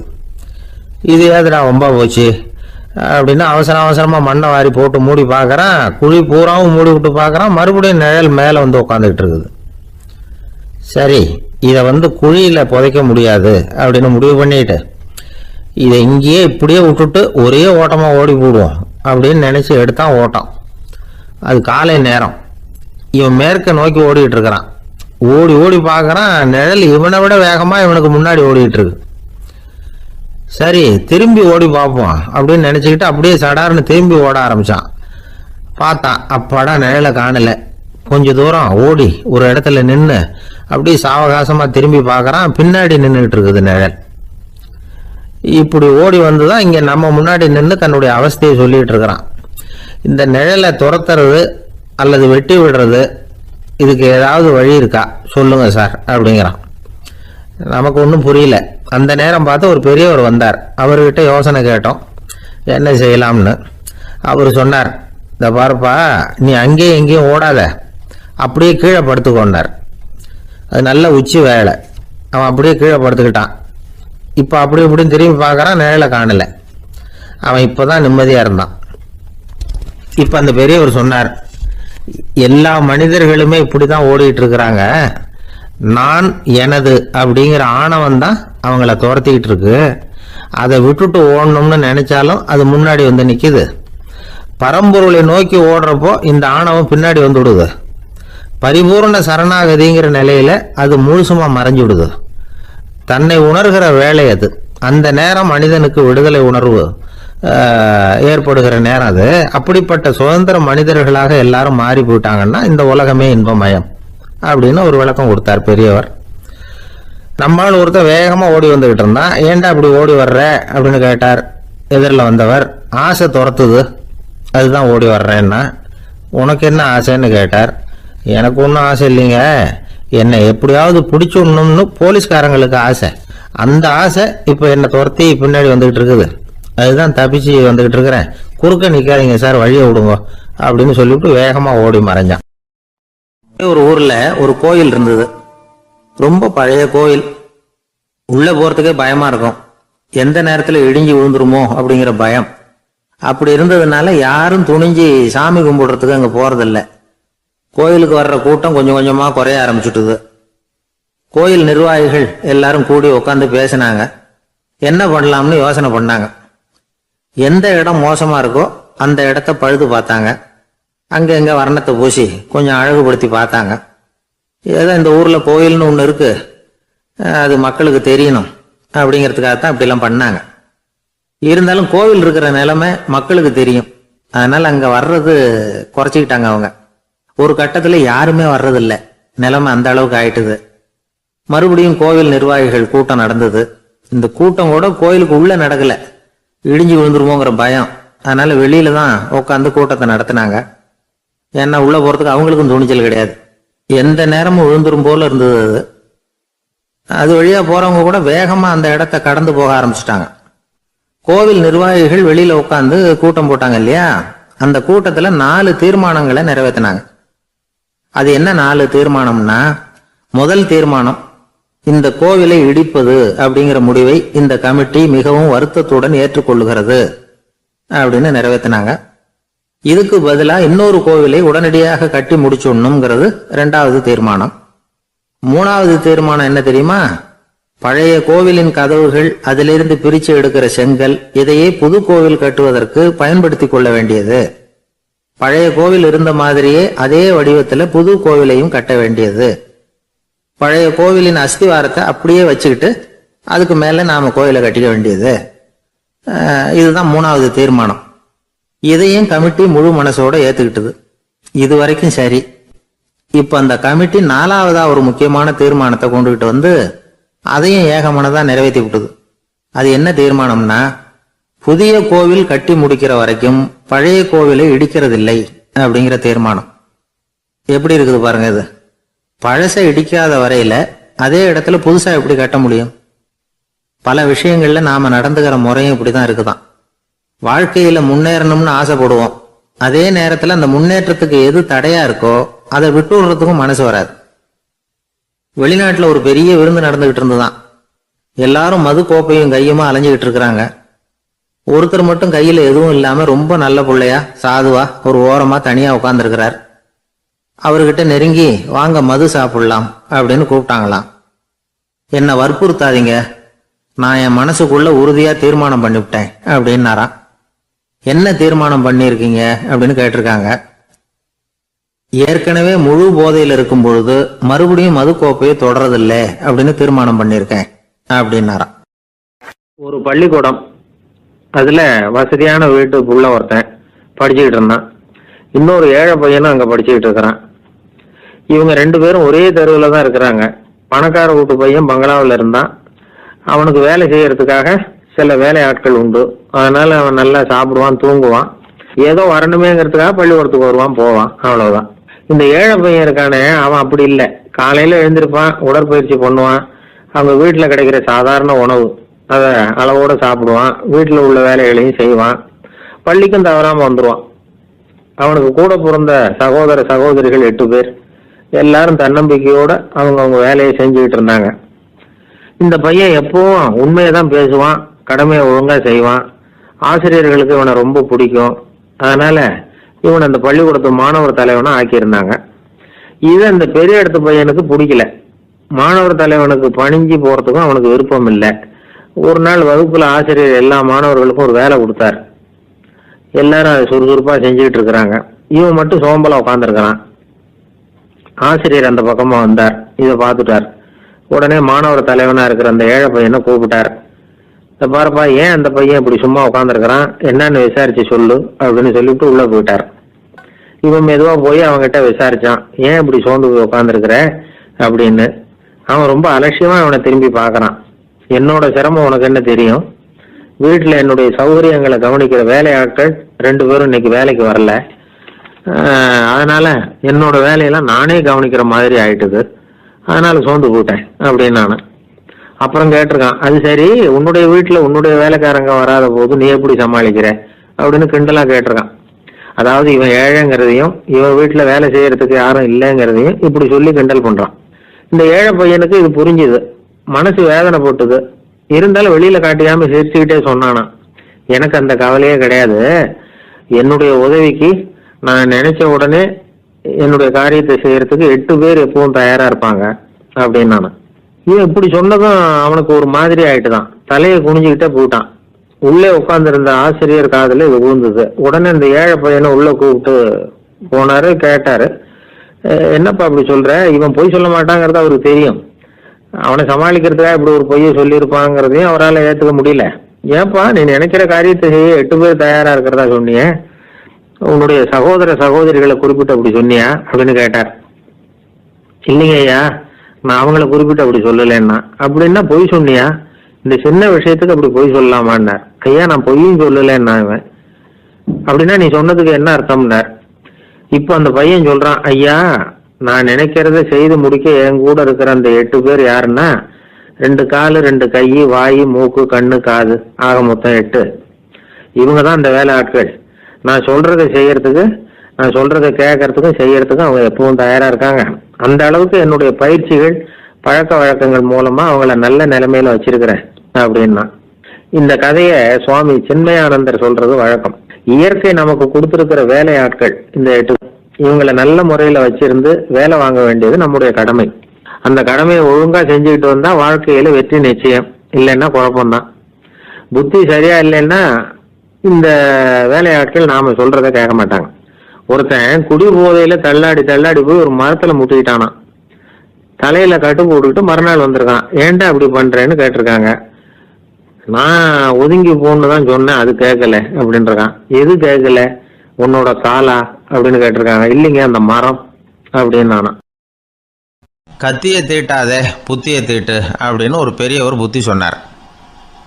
அதை கேட்ட ஒரு இளைஞன், அது எப்படி பெரியவரை புத்தியை தீட்டுறது? கத்தியை தீட்டுன்னு சொன்னால் ஒரு கருங்கல்லில் கத்தியை தேய்க்கலாம், புத்தியை தீட்டுன்னு சொன்னால் எப்படி தலையை கொண்டுட்டு போய் தரையில் தேய்ச்சிக்கிட்டு இருக்க முடியுமா அப்படின்னா. அந்த பெரியவர் உடனே புரிஞ்சுக்கிட்டார், இந்த இளைஞனுக்கு புத்தி கூர்மை கம்மி அப்படிங்கிறத புரிஞ்சுக்கிட்டார். அது சரி, அறிவுக்கும் புத்திசாலித்தனத்துக்கும் என்ன வித்தியாசம்? இது ஒரு முக்கியமான கேள்வி. அறிவுன்னா என்ன, புத்திசாலித்தனம்னா என்ன? இதே கேள்வியை சாக்ரட்டிஸ் கிட்ட அவருடைய சீடன் ஒருத்தன் கேட்டானான். ஐயா, அறிவுக்கும் புத்திசாலித்தனத்துக்கும் என்னங்க வித்தியாசம் அப்படின்னு கேட்டிருக்கான். சாக்ரட்டிஸ் நிமிர்ந்து பார்த்துருக்கிறார் அந்த சீடனை. அதுக்கப்புறம் சொன்னாராம், நான் சொல்கிறேன் உன்னுடைய கேள்விக்கு பதில், ஆனால் அதுக்கு முன்னாடி நீ ஒரு காரியம் பண்ணணும்னாரான். என்னங்க செய்யணும் சொல்லுங்கன்றிருக்கான். அதோ பாரு ஒரு பெரியவர் உட்காந்துருக்கிறாரு, அவர்கிட்ட போ, இங்கேருந்து பக்கத்தில் இருக்கிற அந்த கிராமத்துக்கு போய் சேர எவ்வளவு நேரம் ஆகும் அப்படின்னு கேட்டுட்டு வா அப்படி சொன்னார் சாக்ரட்டிஸ். சரின்னு சொல்லிவிட்டு இவன் போனான். அந்த பெரியவர் முன்னாடி போய் நின்னான். ஏங்க பெரியவரை, இங்கேருந்து அதோ தெரியுத அந்த கிராமத்துக்கு போய் சேர்றதுக்கு எவ்வளவு நேரம் ஆகும் அப்படின்னு கேட்டான். பெரியவர் நிமிர்ந்து பார்த்தார், ஆனால் பதில் எதுவும் சொல்லலை. இவன் மறுபடியும் ஒரு தடவை அதே கேள்வியை அவர்கிட்ட கேட்டான். என்னங்க நான் கேட்குறது உங்கள் காதில் விழுதா, அந்த கிராமத்துக்கு போய் சேர்றதுக்கு எவ்வளோ நேரம் ஆகும் அப்படின்னு சொல்லி மறுபடியும் கேட்டான். அப்பவும் அவர் பதில் சொல்லலை. உடனே அவன் மனசுக்குள்ளே முடிவு பண்ணிக்கிட்டான், சரி பெரியவர் ஒரு மாதிரியாக தெரிகிறார், புத்தி சுவாதீனம் சரியில்லாத ஒரு மாதிரி தெரியுது அப்படின்னு நினச்சிக்கிட்டே வந்த வழியிலே திரும்பி வந்துட்டான். கொஞ்சம் தூரம் நடந்திருப்பான். இப்போ அந்த பெரியவர் மறுபடியும் கூப்பிட்டார், இளைஞனே இப்படி வாழ்னார். இவனுக்கு ஒன்றும் புரியல. மறுபடியும் திரும்பி நடந்தான். அவர் முன்னாடி போய் நின்னான். பெரியவர் சொன்னார், தம்பி இங்கேருந்து அந்த கிராமத்துக்கு போய் சேர்றதுக்கு 5 நிமிஷம் ஆகும் அப்படின்னார். இப்போது அந்த இளைஞன் அந்த முதியவரை ஒரு மாதிரியாக பார்க்க ஆரம்பித்தான். அதுக்கப்புறம் கொஞ்சம் யோசித்தான். பிறகு அவர்கிட்டே கேட்டுட்டான், ஏங்க பெரியவரை, இதே பதிலை அப்போவே என்கிட்ட சொல்லியிருக்கலாமே, என்னை திரும்பி போன்னு சொல்லிவிட்டு பாதி தூரம் போனதுக்கப்புறம் மறுபடியும் கூப்பிட்டு அதுக்கப்புறம் இப்படி சொல்கிறீங்களே, இது நியாயமா அப்படின்னா. பெரியவர் சிரித்தார். அதுக்கப்புறம் சொன்னார், ஏன்பா நீ எவ்வளவு வேகமாக நடக்கிறேங்கிறத பார்க்காம நீ கிராமத்துக்கு போய் சேர வேண்டிய நேரத்தை எப்படி என்னால் சொல்ல முடியும்? அதனால தான் உன்னை கொஞ்சம் தூரம் நடக்க விட்டு உன்னுடைய நடையின் வேகம், அந்த கிராமம் இருக்கிற தூரம் ரெண்டையும் கணக்கு போட்டு அதுக்கப்புறம் நேரத்தை சொன்னேன்னார். சீடன் வந்து தலை குனிந்தான். அப்படியே திரும்பி வந்து சாக்ரட்டிஸ் முன்னாடி நின்னான். சாக்ரட்டிஸ் இப்போ சொல்கிறார், தம்பி அதுக்கு பேர் தான் புத்திசாலித்தனம். இந்த அறிவு கூர்மை வந்து எல்லா இளைஞர்களுக்கும் வரணும் அப்படிங்கிறதுக்காகத்தான் கத்தியை தீட்டாதே புத்தியை தீட்டு அப்படின்னு பெரியவங்கள்லாம் சொல்லிகிட்டு இருக்கிறாங்க. புத்தியை தீட்டுறவங்கெல்லாம் வாழ்க்கையில் அறிவாளியாகிறாங்க, தீட்டாதவங்க கோமாளியாகிறாங்க. இதுதான் இன்றைக்கி நடக்கிறது. அதனால் அறிவு கூர்மைங்கிறது வேற. இந்த காலத்து ஆசாமி ஒருத்தர் இன்னொருத்தரை பார்த்து கேட்டார், ஏங்க ஒரு விமானம் இங்கேருந்து புறப்பட்டு 2 மணி நேரத்தில் மதுரைக்கு போய் சேருது. நல்லா கவனிங்க, ஒரு விமானம் இங்கேருந்து புறப்பட்டு 2 மணி நேரத்தில் மதுரைக்கு போய் சேருது அப்படின்னா என்னோடய வயசு என்னன்னு கேட்டார். இவர் கேட்குறதுல ஏதாவது அர்த்தம் இருக்கா? அதாவது இங்கேருந்து புறப்பட்டு 2 மணி நேரம் ஆகுது மதுரைக்கு போகிறதுக்கு, அப்படின்னா என் வயசு என்னன்னு கேட்குறாரே. இதை கேட்ட உடனே அவர் பதில் சொன்னார், அப்படின்னா உங்களோட வயசு 20 அப்படின்னார். எப்படிங்க அவ்வளவு கரெக்டாக சொன்னீங்க அப்படின்னு கேட்டார். வேறு ஒன்றும் இல்லை, எங்கள் பக்கத்து வீட்டில் ஒரு முழு பைத்தியம் இருக்குது, அதோட வயசு 40, அப்படின்னா உன் வயசு 20 தான் இருக்கணும் அப்படின்னார். அரை பைத்தியம்னு முடிவு பண்ணிக்கிட்டார். அதனால் வாழ்க்கையில் அறிவு கூர்மைங்கிறது ரொம்ப அவசியம். அந்த புத்திசாலித்தனம் இருக்கிறவங்க வாழ்க்கையில் வெற்றி பெறுவது நிச்சயம். அம்மாக்காரங்களுக்கு அடிக்கடி ஏற்படுற கவலை ஒன்று உண்டு. அதாவது குழந்தை சரியாக சாப்பிட மாட்டேங்குதே அப்படிங்கிற கவலை. இவங்கெல்லாம் ஒரு விஷயத்த நல்லா புரிஞ்சுக்கணும். குழந்தைகள்ங்கிறவங்க பெரியவங்க மாதிரி இல்லை. அவங்க கடிகாரத்தில் மணியை பார்த்துட்டு சாப்பிட்றதுக்கு உட்கார்ற ரகம் கிடையாது. பசிச்சா சாப்பிடுவாங்க, இல்லைன்னா விளையாடுவாங்க அல்லது தூங்குவாங்க. அது புரியாமல் அவங்கள கட்டாயப்படுத்தி அல்லது மிரட்டி சாப்பிட வைக்கிறது ரொம்ப தப்பு. ஒரு 8 மாத குழந்தைக்கு 3 மணி நேரத்துக்கு ஒரு தடவை பசிக்கும். அந்த நேரம் பார்த்து சாப்பாடு கொடுத்தா அடம் பண்ணாமல் அது பாட்டுக்கு சாப்பிட்றோம். அதே குழந்தைக்கு 1 வயசு ஆகிறப்போ 4 மணி நேரத்துக்கு ஒரு தடவை பசிக்கும். இந்த வயசுல இயற்கையாகவே பசி குறைஞ்சிருக்கும். அது புரியாமல் என் குழந்தை முன்னாடி மாதிரி இப்போ சரியாக சாப்பிட மாட்டேங்கிறான் அப்படின்னு சில பேர் டாக்டர்கிட்ட போய் சொல்லிக்கிட்டு இருப்பாங்க. இன்னொரு விஷயம், ஒரு குழந்தைக்கு வயசு அதிகமாகிற வேகத்துக்கு உடம்பு எடையும் அதிகமாகிக்கிட்டே போகாது. உடம்பு எடை அதிகமாகிற வேகம் குறைஞ்சிக்கிட்டே வரும். 6 மாத குழந்தைக்கு ஒரு வாரத்தில் 150 கிராம் எடை கூடும். ஒரு வயசில் வாரத்துக்கு 71 கிராம் எடை கூடும். இது புரியாமல் அதிகமாக சாப்பாட்டை கொடுத்து குழந்தைய கஷ்டப்படுத்தக்கூடாது. ஏன்னா அளவுக்கு மீறின உணவு அஜீரணத்தை உண்டு பண்ணிவிடும். குழந்தைக்கு ஒரு தட்டில் கொஞ்சமாக ஆகாரத்தை வச்சு கொண்டுகிட்டு போய் கொடுக்கணும். மலை மாதிரி குவிச்சு வச்சா அதை பார்த்ததுமே பசி அடங்கி போயிடும். அடித்து மிரட்டி பயமுறுத்தி குழந்தைய சாப்பிட வைக்கிற பழக்கம் இருக்குது பாருங்க, அதுக்கு ஃபுட் ஃபோர்ஸிங் அப்படின்னு பேர். இப்படி பண்ணினா குழந்தைக்கு சாப்பாட்டில் விருப்பம் குறைஞ்சிரும், அதை கண்டாவே வெறுக்க ஆரம்பிச்சிடும். அது மாதிரி உளம் சார்ந்த பசி குறைவு, சைக்கோஜெனிக் அனோரெக்சியா, அது ஏற்படுமா. சாப்பாடுங்கிறதே ஒரு தண்டனை மாதிரி தோணும். குழந்தைகளுக்கு பிடிச்ச மாதிரியான ஆகாரத்தை கொடுக்கணும். சத்து அதிகம் இருக்குங்கிறதுக்காக அதுக்கு பிடிக்காத ஆகாரத்தை கொடுத்து கட்டாயப்படுத்தக்கூடாது. குழந்தைகளுக்கு 2 வயசு ஆகிறப்போ இயற்கையாகவே எதிர்மறை குணம் உண்டாகும். அதாவது அந்த எதிர்மறையாக பேசுறது. இது மாதிரி சமயங்களில் நாம் என்ன சொல்கிறோமோ அதுக்கு நேர்மாறாக நடந்துக்கும். ஏட்டிக்கு போட்டி. சாப்பிட சொன்னால் விளையாட போவோம், விளையாட சொன்னால் சாப்பாடு கேட்கும். இதை புரிஞ்சுக்கிட்டு நடந்துக்கணும். குழந்தை சொன்ன பேச்சை கேட்கலேன்னு கோவப்படக்கூடாது. குழந்தை வளர வளர பிடிவாத குணம் வர்றது சகஜம். கேட்டதை வாங்கி கொடுத்தாதான் சாப்பிடுவேன் அப்படின்னு பிடிவாதம் பண்ணும். வாங்கி கொடுத்து விடுறது தான் உத்தமம். நீங்களும் அதுகிட்ட பிடிவாதம் பண்ணிட்டு இருக்கக்கூடாது. ஏன்னா கேட்டது கிடைக்கலையேங்கிற ஏமாற்றம் கூட குழந்தையோட பசியை குறைச்சிரும். கேட்டது கிடைச்சிட்டா பசி அதிகமாகும். கொடுத்ததை மளமளன்னு சாப்பிட்றோம். குழந்தைகளுக்கு கண்ட கண்ட நேரத்தில் சாப்பிட்றதுக்கு எதையாவது வாங்கி கொடுத்துக்கிட்டு இருந்தா சாப்பாட்டு நேரத்தில் சாப்பிடாம அடம் பண்ண ஆரம்பிச்சிடும். பள்ளிக்கூடம் போகிற பிள்ளைங்க காலை உணவை சரியாக சாப்பிட மாட்டாங்க. அச்சம், அவசரம், பரபரப்பு இதெல்லாம் தான் காரணம். பள்ளிக்கு புறப்படுறதுக்கு ஒரு 3/4 மணி நேரத்துக்கு முன்னாடியே சாப்பாடு போட்டுருங்க, அது சரியாக போடும். படிக்கிற குழந்தைகள் உடல் சோர்வு, மனச்சோர்வு இது காரணமாக கூட சாப்பிட மறுக்கிறது உண்டு. இப்போ உதாரணமாக சாயந்தரம் விளையாடி விட்டு வீட்டுக்கு வந்ததும் சாப்பிட சொன்னால் வேணாம்பாங்க. இது உடல் சோர்வு. ரொம்ப நேரம் வீட்டு பாடங்களை செஞ்சு முடித்த கையோடு சாப்பிட சொன்னாலும் அவங்களால சரியாக சாப்பிட முடியாது. இது உளச்சோர்வு, அதாவது மனச்சோர்வு. இதை தவிர குழந்தைகளுக்கு உடல் நலக்குறைவு ஏற்பட்டால் கூட சாப்பிட மறுக்கிறது உண்டு. சில மருந்து மாத்திரைகள் கூட பசியை குறைச்சிரும். அதனால் சரியாக தெரிஞ்சுக்கிட்டு குழந்தைகளை சாப்பிட வைக்கணும். அது புரியாமல் கையில் சாப்பாட்டு தட்டை வச்சுக்கிட்டு குழந்தைகளை விரட்டிக்கிட்டு அலையக்கூடாது. ஒரு சின்ன பையன் சொன்னான், எங்கள் அம்மா சாப்பாடு போடுறது தெரிஞ்சால் நான் உடனே வீட்டை விட்டு வெளியில் ஓடி போடுவேன் அப்படின்னா. ஏன் அப்படி பண்ணுறேன்னு கேட்டோம். எங்கள் அப்பா கூட அது மாதிரி தான் சார் பண்ணுவார் அப்படிங்கிறான். ஒரு நண்பர் ஆனந்தமாக சிகரெட் பிடிச்சிக்கிட்டு இருந்தார். இந்த பழக்கத்தை விட்டுவிடுங்களேன் அப்படின்னு சொல்லி பார்த்தோம். விட்டுடலாம்னு தான் பார்க்குறேன், ஆனால் முடியலையேன்னார். மனசு வச்சா எல்லாம் முடியும் அப்படின்னோம். அவர் கொஞ்ச நேரம் யோசனை பண்ணார். அப்புறம் சொன்னார், சரி சார், இதுதான் நான் பிடிக்கிற கடைசி சிகரெட் அப்படின்னு சொல்லி ரொம்ப அழுத்தமாக புகையை உள்ளுக்கு இழுத்தார். அதுக்கப்புறம் அந்த துண்டு சிகரெட்டை வீசி எறிஞ்சுட்டார். ஒருத்தர் இது மாதிரி தீர்மானம் பண்ணி தன்னுடைய கடைசி சிகரெட்டை தூக்கி எறிஞ்சுட்டாருன்னா அது ஒரு பெரிய விஷயம்தான். அதுக்கு பிறகு அவர் உடம்புல படிப்படியாக என்னென்ன மாற்றங்கள் நடக்கும் அப்படிங்கிறத பற்றி ஒரு விவர பட்டியலே வெளியிட்டிருக்கிறாங்க. அது என்ன விவரம் தெரியுமா? ஒருத்தர் புகைப்பிடிக்கிற பழக்கத்தை நிறுத்துறாருன்னு வச்சுங்க. அப்படி அவர் நிறுத்தின 20 நிமிடங்களுக்குள்ள உயர் ரத்த அழுத்தம், உடல் வெப்பம், நாடி துடிப்பு இதெல்லாம் சரியான நிலைமைக்கு வந்துடுதான். 8 மணி நேரத்துக்குள்ள இந்த ஸ்மோக்கர்ஸ் பிரீத் அப்படிங்கிற தன்மை மறைஞ்சிருதான். ரத்தத்தில் உள்ள கார்பன் மோனாக்சைடு அளவு குறையுதான், ஆக்சிஜன் அளவு கூடுதான், சரியான அளவுக்கு வந்துடுதான். ஒருத்தர் கடைசி சிகரெட்டை தூக்கி எறிஞ்சுட்டாருன்னா 24 மணி நேரத்துக்குள்ள மாரடைப்பு ஏற்படுறதுக்கான வாய்ப்பு குறைஞ்சுடுதான். 48 மணி நேரத்துக்குள்ள உணர்வு நரம்புகளின் முனைப்பகுதிகள் மறுபடியும் ஒன்று சேர்ந்துருதான்.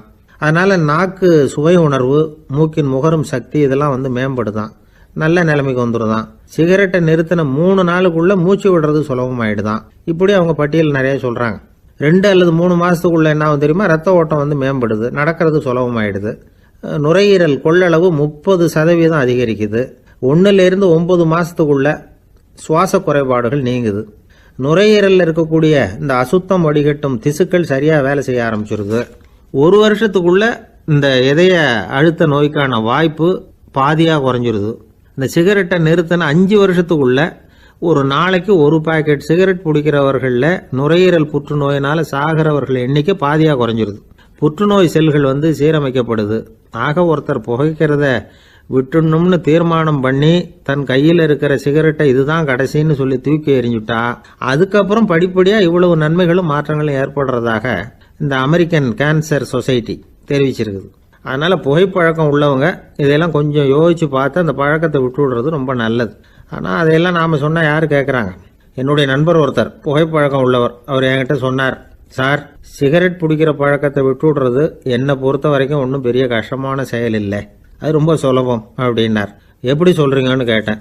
நான் ஏற்கனவே 20 தடவை அந்த பழக்கத்தை விட்டுருக்கேன் சார் அப்படின்னார் ரொம்ப பெருமையாக. ஒரு ஆசாமி வேகமாக ஓடிக்கிட்டு இருந்தான். ஏன் இப்படி ஓடுறேன்னு கேட்டார் இன்னொருத்தர். அங்கே ஒரு ஆள் அடிபட்டு கிடக்கிறான், அதை பார்த்தேன், உடனே ஓடுறேன்னா. எங்கேன்னு கேட்டார். ஆஸ்பத்திரிக்குன்னா. ஒரு ஆள் அடிபட்டு கிடக்கிறத பார்த்தா உடனடியாக நாம் செய்ய வேண்டியது முதல் உதவி, அதுக்கப்புறம் தான் ஆஸ்பத்திரி. இன்றைக்கி விபத்துங்கிறது சர்வசாதாரணமாக நடந்துக்கிட்டு இருக்குது. வாகன விபத்து, வெடிகுண்டு விபத்து, தீ விபத்து, கட்டடம் சரியறது, பூகம்பம், இப்படி நிறைய நடக்குது. ஒரு விபத்தை பார்த்துட்டா நம்மளில் பல பேர் நமக்கு என்னத்துக்கு வம்புன்னு ஒதுங்கி போயிடுறதும் உண்டு. சில பேர் துணிஞ்சு கிட்ட போய் உதவி செய்கிறதும் உண்டு.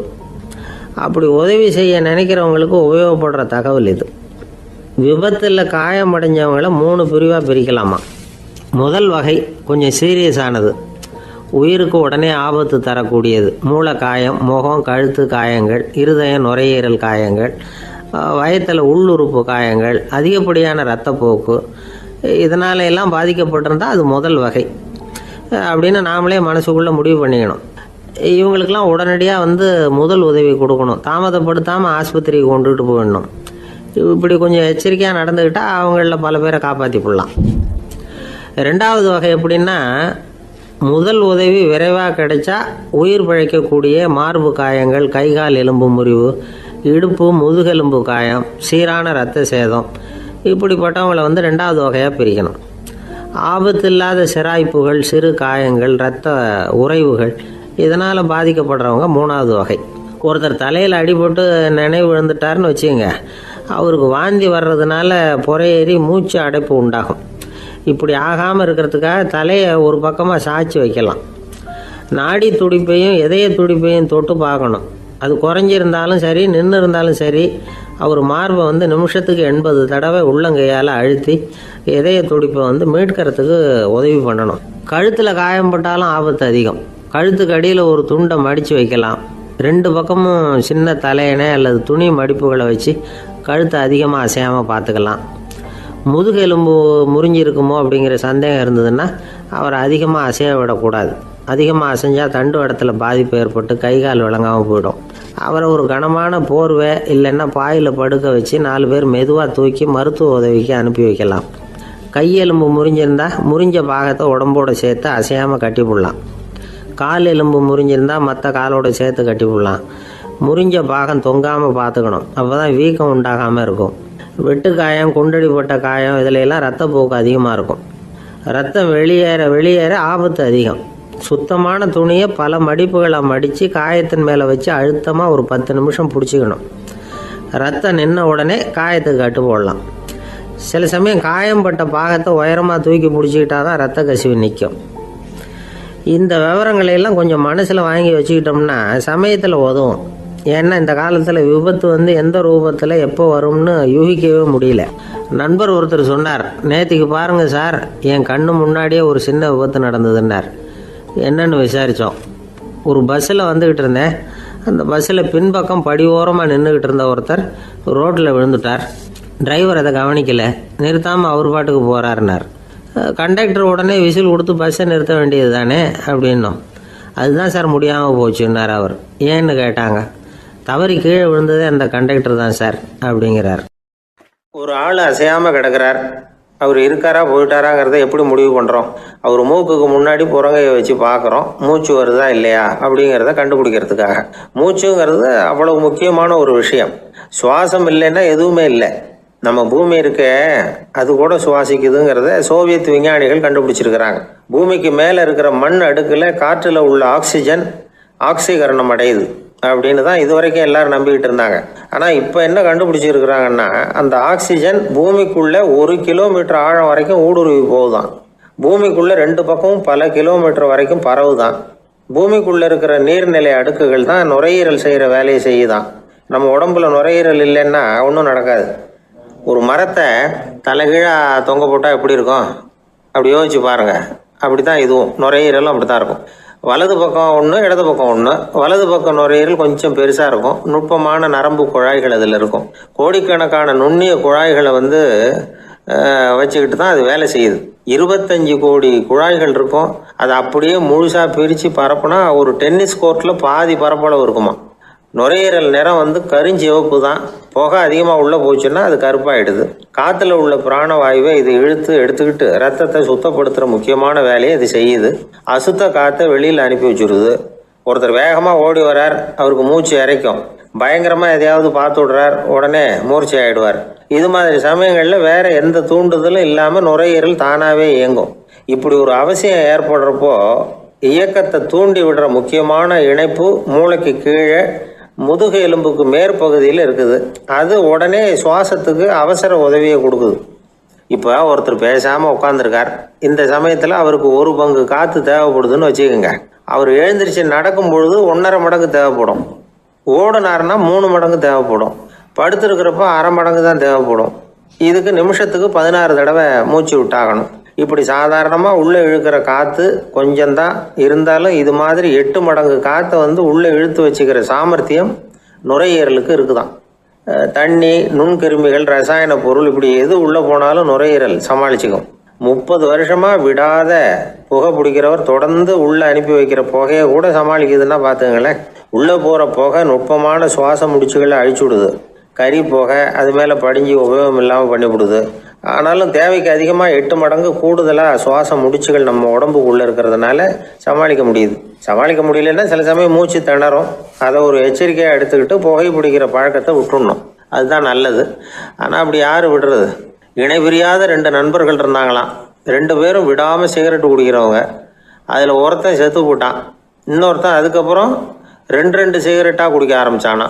ஏன் இப்படி பண்ணுறேன்னு கேட்டிருக்காங்க. நான் 1 சிகரெட்டு தான் குடிக்கிறேன், செத்து போன என்னுடைய ஃப்ரெண்டு இருக்கானே செத்து போனவன், அவனுக்காக இன்னொரு சிகரெட்டு குடிக்கிறேன் அப்படின்னு நானா. இது ரொம்ப ஆபத்து, விட்டுடு அப்படின்னு சொல்லியிருக்காங்க. சரின்னு ஒத்துக்கிட்டான். ஆனால் அதுக்கப்புறமும் 1 சிகரெட் வீதமாக குடிச்சிக்கிட்டே இருந்தான்.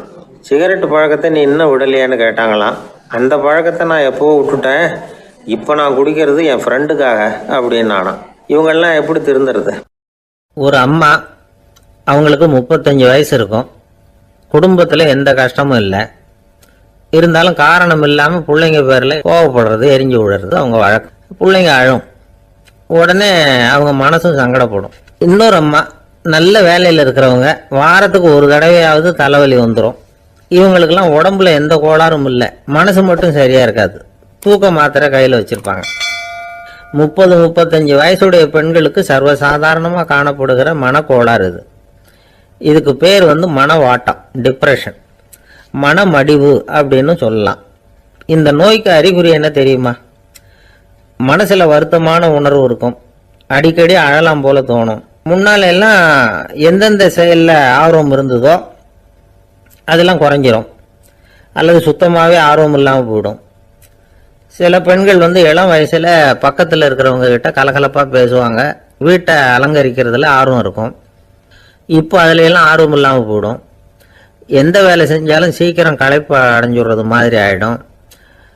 நமக்கு யாருமே உதவியாக இல்லை, நம்ம எல்லாரும் கை விட்டுட்டாங்க போல இருக்குதே அப்படிங்கிற உணர்வுலாம் உண்டாகும். தன்னைத்தானே குறை சொல்லிக்குவாங்க, நாம் தப்பு பண்ணிவிட்டோம் போல இருக்குதே அப்படின்னு தோணும். குற்றம் பண்ணிட்டதா நினச்சி கஷ்டப்படுவாங்க. பசி இருக்காது, தூக்கத்தில் தொந்தரவு இருக்கும், அடிக்கடி செத்து போடலாங்கிற உணர்வு வரும், தற்கொலை பண்ணிக்கலாங்கிற எண்ணம் உண்டாகும். சில பேர் தற்கொலை முயற்சியில் கூட ஈடுபடுவாங்க. சில பேருக்கு பலவிதமான உடல் வலிகள் இருக்கும், பலவீனம் இருக்கும், சீக்கிரமாக களைப்படைஞ்சு போடுவாங்க. இதெல்லாம் மனவாட்ட நோய்க்கான தன்மைகள். இந்த மனவாட்டம் அதாவது டிப்ரெஷனை 2 வகையாக பிரிக்கலாமா. ஒன்று தானாக உண்டாக்கிக்கிறது, இன்னொன்று எதிர் விளைவை உண்டு பண்ணுகிற அல்லது நரம்பு சம்பந்தப்பட்ட டிப்ரெஷன். தானாக உண்டாக்கிக்கிற மனவாட்ட நோய் இருக்கு பாருங்க, அதுக்கு ஏதாவது சூழ்நிலை காரணமாக இருக்கலாம் அல்லது இல்லாமலும் போகலாம். மூளையில் டொபாமைன் அல்லது செரட்டோனின் இதோட அளவு குறையும் பொழுது இந்த டிப்ரெஷன் உண்டாகுது. இதுக்கு ஓரளவு பிறவி காரணங்கள் கூட இருக்கலாம், குடும்பத்தில் வேற சிலருக்கும் வரலாம். பாதிக்கப்பட்ட பெண்ணை பார்க்கறதுக்கு பலவீனமாக தெரியும், கடுமையான குற்ற உணர்வு இருக்கும், தனியாக இருக்கிறதுக்கு ஆசைப்படுவாங்க, நடு ராத்திரியில் எழுந்திரிச்சு உட்காந்து கஷ்டப்பட்டுக்கிட்டு இருப்பாங்க, கொடூரமான முறையில் தற்கொலை பண்ணிக்க முயற்சி பண்ணுவாங்க, தீ வச்சுக்கிறது, அமிலத்தை குடிக்கிறது, தூக்கில் தொங்குறது. இப்படி தானாக வரவழைச்சிக்கிற மனவாட்ட நோய் மறையக்கூடிய நோய். ஒரு தடவை வந்தால் 3லேருந்து 6 மாதம் வரைக்கும் நீடிக்கும். இடைப்பட்ட காலங்களில் நோயாளி இயல்பாக இருப்பார். எதிர் விளைவை உண்டு பண்ணுகிற அல்லது நரம்பு சம்பந்தப்பட்ட மனவாட்ட நோய் எப்படின்னா, கணவன் மனைவி மாமியார் மருமகள் இப்படிப்பட்ட உறவு முறை பிரச்சனைகள், தோல்விகள், எரிச்சல்கள், ஆபீஸ் பிரச்சனை, இப்படிப்பட்ட சூழ்நிலையால் உண்டாகிறது. எல்லாத்துக்கும் மருந்து இருக்குது, மார்க்கம் இருக்குது, கவலைப்பட வேண்டியதில்லை, தைரியமாக இருக்கணும். உளவியல் மருத்துவம் இதுக்கு ரொம்ப உபயோகமாக இருக்கும். சில பெண்களை பாருங்கள், அவங்க எதுக்கும் அலட்டிக்கிறது இல்லை. ஒரு அம்மா அப்படிதான் தன்னுடைய கணவனை அழைச்சிக்கிட்டு ஒரு மனநோய் மருத்துவர்கிட்ட வந்தாங்க. டாக்டர், எங்கள் வீட்டுக்காரர் திடீர்னு ஒரு மாதிரி ஆயிட்டார், வித்தியாசமாக நடந்துகிறார். எப்படின்னா, இவர் தன்னையே ஒரு ஒட்டடை பூச்சியாக நினச்சிக்கிட்டு இருக்கிறார். அப்படி நினச்சிக்கிட்டு தன்னுடைய தலையாலேயே வீட்டில் உள்ள ஒட்டடையெல்லாம் தொடச்சிக்கிட்டு இருக்கிறார் அப்படின்னாங்க. எவ்வளவு நாளாக அப்படி இருக்குதுன்னு கேட்டார் டாக்டர். 1 வாரம் அப்படி இருக்குது அப்படின்னாங்க அந்த அம்மா. அப்படின்னா முன்னாடியே ஏன் அழைச்சிட்டு வரல அப்படின்னு கேட்டார் டாக்டர். வீடு பூரா சுத்தமாகட்டுமேனு பார்த்துக்கிட்டு இருந்தேன் டாக்டர் அப்படின்னாங்களாம் அந்த அம்மா. ஒருத்தர் ரொம்ப அவசரமாக போயிட்டு இருந்தார். எங்கே சார் போகிறீங்கன்னு கேட்டோம்.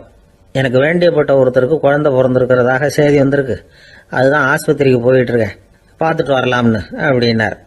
அப்படின்னா கொஞ்சம் இப்படி உட்காருங்க அப்படின்னோம். சில விவரம்லாம் சொல்கிறேன், கேட்டுக்கிட்டு போங்க அப்படின்னோம். உட்காந்தார். அப்புறம் சொல்ல ஆரம்பித்தோம்.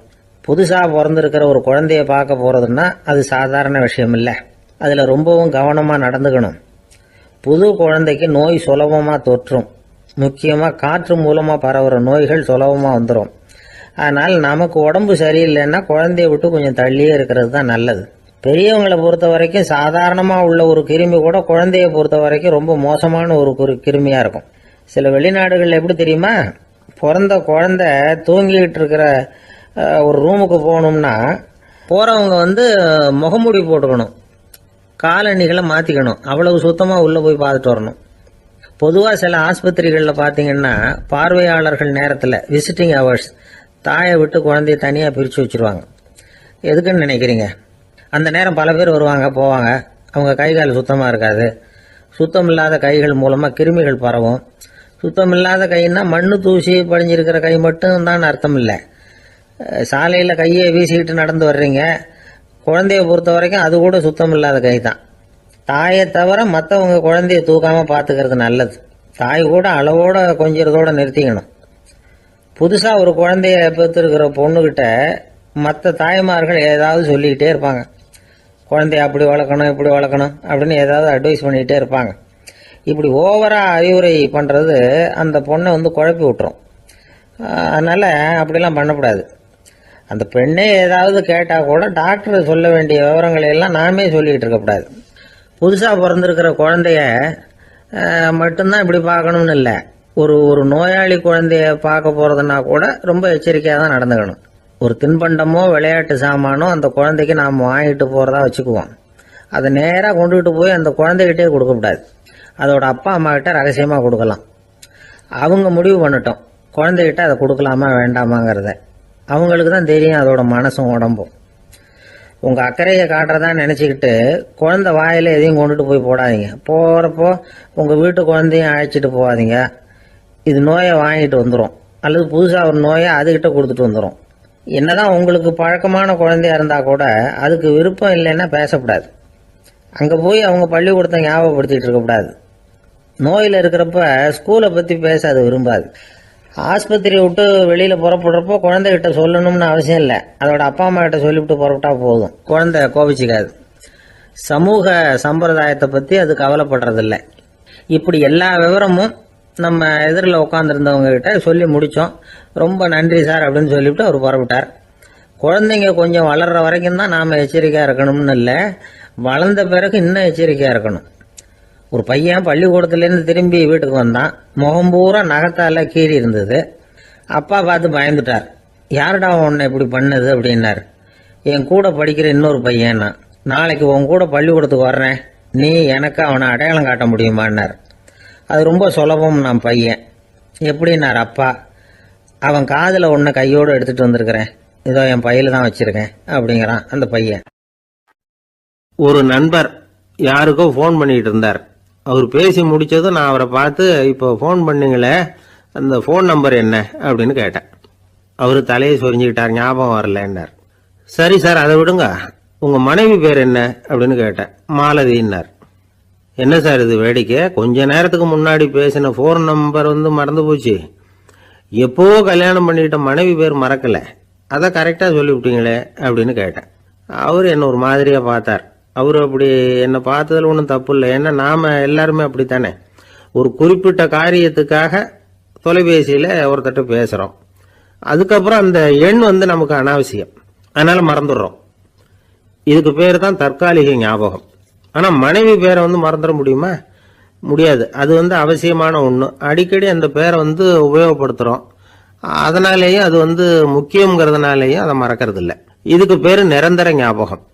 சரி, இந்த தற்காலிக ஞாபகம் நிரந்தர ஞாபகம் இது ரெண்டு ஞாபக அளவுகளையும் கட்டுப்படுத்துறது எது அப்படின்னா மூளைக்குள்ள நடக்கிற மின்சார நடவடிக்கைகள் தான். தற்காலிக ஞாபகம் ஒரு மின்னல் மாதிரி தோன்றி மறையுது. நிரந்தர ஞாபகம் ஒரு படிவம் போல மூளையில படிஞ்சுடுது. ஒரு சம்பவத்தின் பல பிரதிகள் மூளையில பல்வேறு பகுதிகளிலேயும் படியறதுனால ஒன்னு மறைஞ்சாலும் மறந்தாலும் இன்னொன்னு மறையறதில்லை. இப்படிப்பட்ட நிலைமையில தான் இந்த தொண்டையில இருக்கு வாயில வரமாட்டேங்குது சார் அப்படிமா. ஒருத்தருக்கு எந்த துறையில ஆர்வமும் ஈடுபாடும் அதிகமோ அது சம்பந்தமான ஞாபக சக்தி அதிகமா இருக்கும்.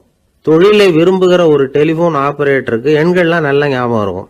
அது மாதிரி கவிஞர்களுக்கு வார்த்தைகள் நல்ல ஞாபகத்தில் இருக்கும். இது ஒரு பக்கம் இருந்தாலும் ஒரு மூளை எண்களை விட எழுத்துக்களை விட படங்களை ரொம்ப சுலபமா ஞாபகத்தில் வச்சுக்குது.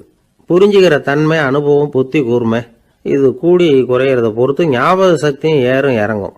இப்போ உதாரணத்துக்கு ஒரு பையனுக்கு படித்தது எதுவும் ஞாபகத்தில் இல்லைன்னா அவன் அதை சரியாக புரிஞ்சுக்கலன்னு அர்த்தம்.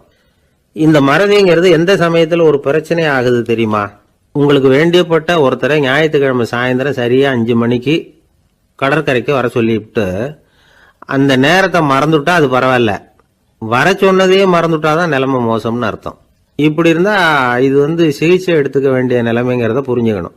ஆமாம், இதுக்கும் மருந்து இருக்கு. ஆனால் மூளை குறிப்பிட்ட அளவுக்கும் கீழே இயங்குறப்போவோ இன்னொன்று சொல்லுவாங்க, இந்த நீரோ டிரான்ஸ்மிட்டர் அப்படின்னு சொல்லுவாங்க. அப்படிங்கிற மூளை ரசாயனம் ரொம்பவும் குறைஞ்சி போகிறப்போ மட்டும்தான் உபயோகப்படும். டாக்டர் என்ன சொல்கிறாங்க தெரியுமா, மூளையை பொறுத்த வரைக்கும் அதில் ஞாபக சக்தி அதிகமாக உள்ள மூளை, மறதி உள்ள மூளை அப்படின்னு ஒன்றும் கிடையாது அப்படிங்கிறாங்க. நினைவு வச்சுக்கிறதுக்கு பயிற்சி அளிக்கப்பட்ட மூளை, பயிற்சியற்ற மூளை அப்படின்னு வேணும்னா சொல்லலாம் அப்படின்னு சொல்கிறாங்க. அதனால நம்ம ஞாபக சக்திங்கிறது நம்ம கிட்ட இருக்கிற பயிற்சி, முயற்சி இதை பொறுத்து தான் அமையும். ஒருத்தர் ஒரு பென்சிலை எங்கேயோ வச்சுக்கிட்டு தேடிக்கிட்டு இருந்தார். அப்புறம் என்னமோ தீவிரமா யோசனை பண்ணி அதை ஞாபகப்படுத்தி பார்த்துக்கிட்டு இருந்தாராம். எதிரில் உட்காந்துருந்தவர் சொன்னார், பென்சிலை தானே தேடிட்டு இருக்கீங்க, அது உங்க வலது காதில் இருக்குது சார் அப்படின்னாராம் அவரு. இதுக்கு அவரு சொல்லியிருக்காரு, பென்சிலை வலது காதில் தான் வச்சிருக்கேங்கிறது எனக்கு நல்லா ஞாபகம் இருக்கு, ஆனா எது வலது காதுங்கிறது தான் மறந்து போச்சு அப்படின்னாராம். அவர் அதை தான் யோசிச்சுட்டு இருந்திருக்கிறார். காலை நேரம், கடற்கரை ஓரம், காலை வீசிக்கிட்டு கையை வீசிக்கிட்டு ஏதோ சண்டைக்கு போகிற சிப்பாய் மாதிரி எல்லாரும் நடந்து போயிட்டு இருக்கிறாங்க. நடைப்பயிற்சி. அதில் நமக்கு தெரிஞ்ச ஒருத்தர் எதிரில் வந்தார் ரொம்ப வேகமாக. என்ன சார் வாக்கிங்க அப்படின்னு கேட்டோம். அவரால் ஆமாம்னு பதில் சொல்ல முடியல, அவ்வளவு கஷ்டம். மூச்சு விடுறதுக்கே வாயை திறந்து மூடிட்டு இருக்கிறார். எங்கே பேசுறது? கொஞ்சம் நின்று நிதானிச்சு மூச்சு விட்டுட்டு அதுக்கப்புறம் சொன்னார் ஆமாம் அப்படின்னு. என்ன சார் இவ்வளவு வேகம்னோ? உங்கள் பேச்சை கேட்டுவிட்டு தான் சார் நடக்க ஆரம்பித்தோம். நீங்கள் தான் அடிக்கடி சொல்லிகிட்டு இருந்தீங்க நடக்கிறது நல்லதுன்னு.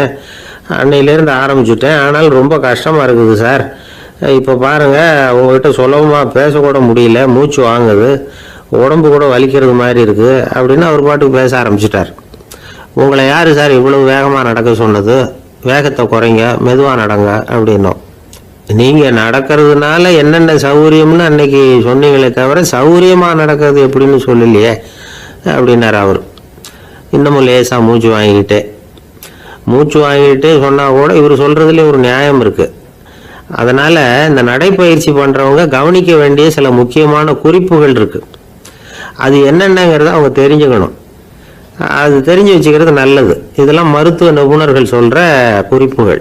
அவங்க என்ன சொல்கிறாங்க தெரியுமா? உங்கள் வயசு 40க்கு மேலேயா? உங்கள் எடை இருக்க வேண்டியதை விட 10 கிலோ அதிகமாக இருக்குதா? நீங்கள் புகை பிடிக்கிறவரா? இதய நோய், இரத்த நாள நோய், உயர் ரத்த அழுத்தம் இப்படி ஏதாவது உங்களுக்கு உண்டா? அப்படின்னா நீங்கள் உங்கள் இஷ்டத்துக்கு வரிஞ்சு கட்டிக்கிட்டு நடைப்பயிற்சி பண்ண ஆரம்பிச்சிடாதீங்க.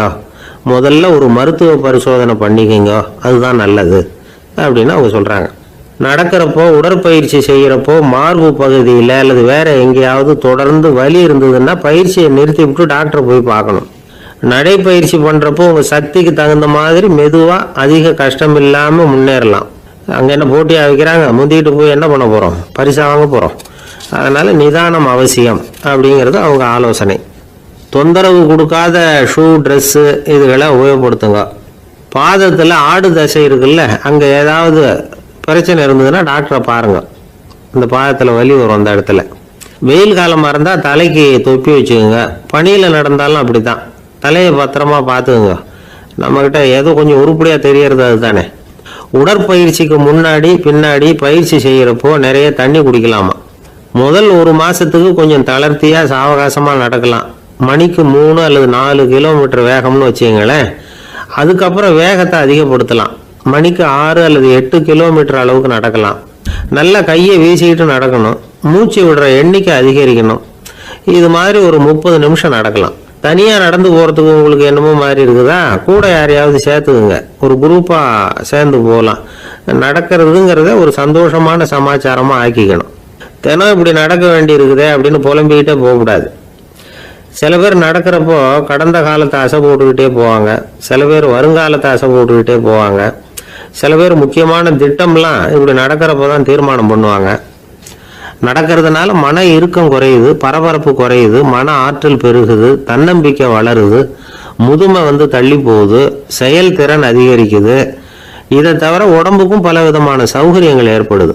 அதனால் இது வரைக்கும் நடக்க ஆரம்பிக்காதவங்க இனிமே இந்த குறிப்புகளை கவனத்தில் வச்சுக்கிட்டு நடக்க ஆரம்பிச்சுடலாம். சார்லஸ் லேம்ப் அப்படின்னு ஆங்கில இலக்கிய மேதை ஒருத்தர், அவர் ஒரு தரம் உடம்பு சரியில்லைன்னு டாக்டர்கிட்ட போனாராம். டாக்டர் அவரை பார்த்துட்டு, நீங்கள் தினமும் காலையில் வெறும் வயத்தில் நடக்கணும் அப்படின்னாராம். வெறும் வயத்தில் நடக்கிறதுக்கு நான் தயார், ஆனால் வயிறு கிடைக்கணுமே சார். யார் வயத்து மேலே நடக்கிறது டாக்டர் அப்படின்னு கேட்டாராம் இவர்.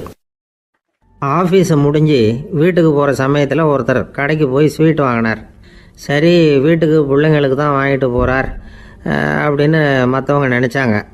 அவர் அப்படி செய்யல. அந்த இடத்துலையே பொட்டலத்தை பிரித்தார். திருட மாதிரி அப்படியே சுற்றி ஒரு தரம் பார்த்துக்கிட்டார்.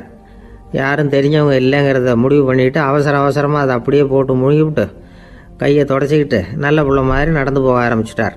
அவர் யாருன்னா, அவரோட பிரச்சனை எல்லாருக்கும் தெரியாது, சில பேருக்கு தான் தெரியும். அதாவது அவர் உடம்பில் சர்க்கரை இருக்குதுன்னு டாக்டர் சொல்லிவிட்டாராம். அதனால் வீட்டில் சர்க்கரையே இவர் கண்ணில் காட்டுறதில்ல. அதனால் இவர் யார் கண்ணிலையும் படாமல் இப்படிப்பட்ட வேலைகள்லாம் செய்கிறது வழக்கம். யாருக்கும் தெரியாமல் இப்படி ஸ்வீட்டை வாங்கி சாப்பிட்டுட்டு அவர் பாட்டுக்கு போயிடுறது. இப்படிப்பட்டவங்களுக்கெல்லாம் கொஞ்சம் ஆறுதலான தகவல் இன்றைக்கி. அது என்னென்னா, நாம் சாப்பிட்ற சர்க்கரைக்கும் நம்ம உடம்பில் உள்ள சில கோளாறுகளுக்கும் அப்படி என்ன தான் சம்மந்தம் இருக்குது. இதை பற்றி சமீபத்தில் சில ஆராய்ச்சிகள்லாம் நடந்திருக்குது. ஏன்னா சர்க்கரைன்னாவே விஷம் மாதிரி அதை பார்க்குறவங்களும் சில பேர் உண்டு. சின்ன பிள்ளைங்களுக்கு வயத்தில் பூச்சி உண்டாகிறதுலேருந்து பெரியவங்களுக்கு நீரிழிவு வர்ற வரைக்கும் எல்லாத்துக்கும் சர்க்கரை தான் காரணம்னு சொல்லிகிட்டு இருக்கிறோம். ஆனால் அந்த அளவுக்கு பயப்பட வேண்டிய அவசியம் இல்லை அப்படின்னு சொல்கிறாங்க. சர்க்கரை வியாதி, இருதய நோய், பித்த நீர் பை நோய், இதெல்லாம் சில நோய்கள்லாம் நாம் சாப்பிட்ற சர்க்கரைக்கும் தொடர்பு இருக்குன்னு நினைக்கிறோம். ஆனால் அப்படி சம்பந்தம் உண்டுங்கிறதுக்கு போதுமான அளவுக்கு ஆதாரம் இல்லை அப்படிங்கிறாங்க ஆராய்ச்சியாளர்கள். ஒரே ஒரு சம்பந்தம் தான் உறுதியாக இருக்குதான். அதுவும் இந்த பல் சிதைவு அப்படின்னு இருக்கு இல்லையா, அந்த சர்க்கரை சாப்பிட்றதுக்கும் இந்த பல் சிதைவுக்கும் சம்பந்தம் இருக்குது அப்படிங்கிறத மட்டும் உறுதியாக சொல்கிறாங்க. சர்க்கரைன்னா நாம் சாப்பிட்ற ஜீனி மட்டும் இல்லை, பழம், காய்கறி, பால், தேன், இப்படி எல்லாத்துலேயும் அது இருக்குது. கேரட்டு கொடுக்குற சத்தில் 88% சர்க்கரை, ஆப்பிள் கொடுக்குற சக்தியில் 95% சர்க்கரை. இது ஜீனி சர்க்கரை, இது ஆப்பிள் சர்க்கரை அப்படிங்கிற வித்தியாசம்லாம் உடம்புக்கு கிடையாது. ரெண்டுமே உடனடியாக சக்தி கொடுக்குது. ஒரு ஸ்பூன் சர்க்கரையில் 16 கலோரி தான் சத்து இருக்குது. அதிகமாக சர்க்கரை சாப்பிட்டா நீரிழிவு வந்துருங்கிறது தப்பான ஒரு அபிப்பிராயம். டயபெட்டிஸுங்கிறது ஒரு மெட்டபாலிக் டிசார்டர், அவ்வளவுதான். அதாவது நாம் சாப்பிட்ற சர்க்கரையை நம்ம உடம்பு திறமையாக உபயோகப்படுத்திக்க முடியல அப்படின்னு அர்த்தம். அதனால தான் அதிகமாக இனிப்பு வேணாம்னு சொல்கிறோம். ஏற்கனவே உடம்பால் முடியாத ஒன்றை மறுபடியும் அது தலையில் சுமத்தி அதிகமாக வேலை வாங்க வேணாமே அப்படிங்கிறதுக்காக தான். ஆகாரத்தில் அதிகமாக சர்க்கரை இருந்தால் அதனால் உடனே சர்க்கரை வியாதி வந்துடும்ங்கிறதுக்கு விஞ்ஞான ரீதியாக போதுமான ஆதாரம் இல்லை. அதனால் எப்போவாவது அதிகமாக ஸ்வீட்டு சாப்பிட்டுட்டா ஐயோ அதிகமாக சாப்பிட்டோமோ என்ன பண்ண போதோ தெரியலையே அப்படின்னு நினச்சி மனசை போட்டு குழப்பிக்க வேண்டியதில்லை. பொதுவாக எதுவுமே அதிகமாக வேண்டாம், எல்லாம் சீராக இருந்தால் போதும். நீரிழிவுங்கிறது புதுசாக வந்துட்ட ஒரு நோய் இல்லை, ரொம்ப காலமாகவே இருக்கிற ஒன்று தான். நம்ம முன்னோர்கள் இதை மதுமேகம் அப்படின்னு சொல்லுவாங்க. அதை கட்டுப்படுத்துறதுக்கு அவங்களே சில வழிமுறையை சொல்லி வச்சுருக்கிறாங்க. அது என்னென்னா வேறு ஒன்றும் இல்லை, இந்த பாவக்காய், முள்ளங்கி, அருகம்புல், அவ்வளவுதான். வெள்ளை முள்ளங்கி இருக்குல்ல, அதை வாரத்துக்கு 3 நாள் சாப்பிட்டுக்கிட்டு வாங்க. நூலுக்கோல் ரொம்ப நல்லது. இல்லைன்னா முள்ளங்கி சாறு 1 ounce சாப்பிட்டுட்டு வரலாம். ரத்தத்தில் சேர்கிற சர்க்கரை அளவை இதெல்லாம் கட்டுப்படுத்துது. சிறுநீரில் காணப்படுகிற சர்க்கரை அளவையும் சமநிலைப்படுத்துது. தினமும் ஆகாரத்தில் கோதுமை, கேழ்வரகு, வெந்தயம், கருவேப்பிலை, சோயாபீன்ஸ் எது கிடைக்குதோ சேர்த்துக்கலாம். இப்படிலாம் செஞ்சுக்கிட்டு வந்தால் அப்புறம் வீட்டுக்கு தெரியாமல் கடையில் போய் நின்றுக்கிட்டு ஸ்வீட் வாங்கி திருட்டுத்தனமாக சாப்பிட வேண்டிய அவசியமே உங்களுக்கு வராது. 2 ஆசாமிகள் கடற்கரையில் உட்காந்து சாவகாசமாக பேசிக்கிட்டு இருந்தாங்களாம். ஒருத்தர் சொன்னார், இன்னொருத்தருக்கு தெரியாமல் ஸ்வீட்டு சாப்பிட்றதே எப்பவும் இடைஞ்சல் தான் சார். நேற்றுக்கு பாருங்கள், அப்படி தான் சாப்பிட்டுக்கிட்டு இருந்தேன், வீட்டுக்காரி கண்ணில் போட்டுவிட்டுது, அதுக்கப்புறம் ஒரே ரகலையாக போச்சு அப்படின்னாரா. எனக்கு கூட அப்படி தான் சார் ஆகிட்டுது, ஒரே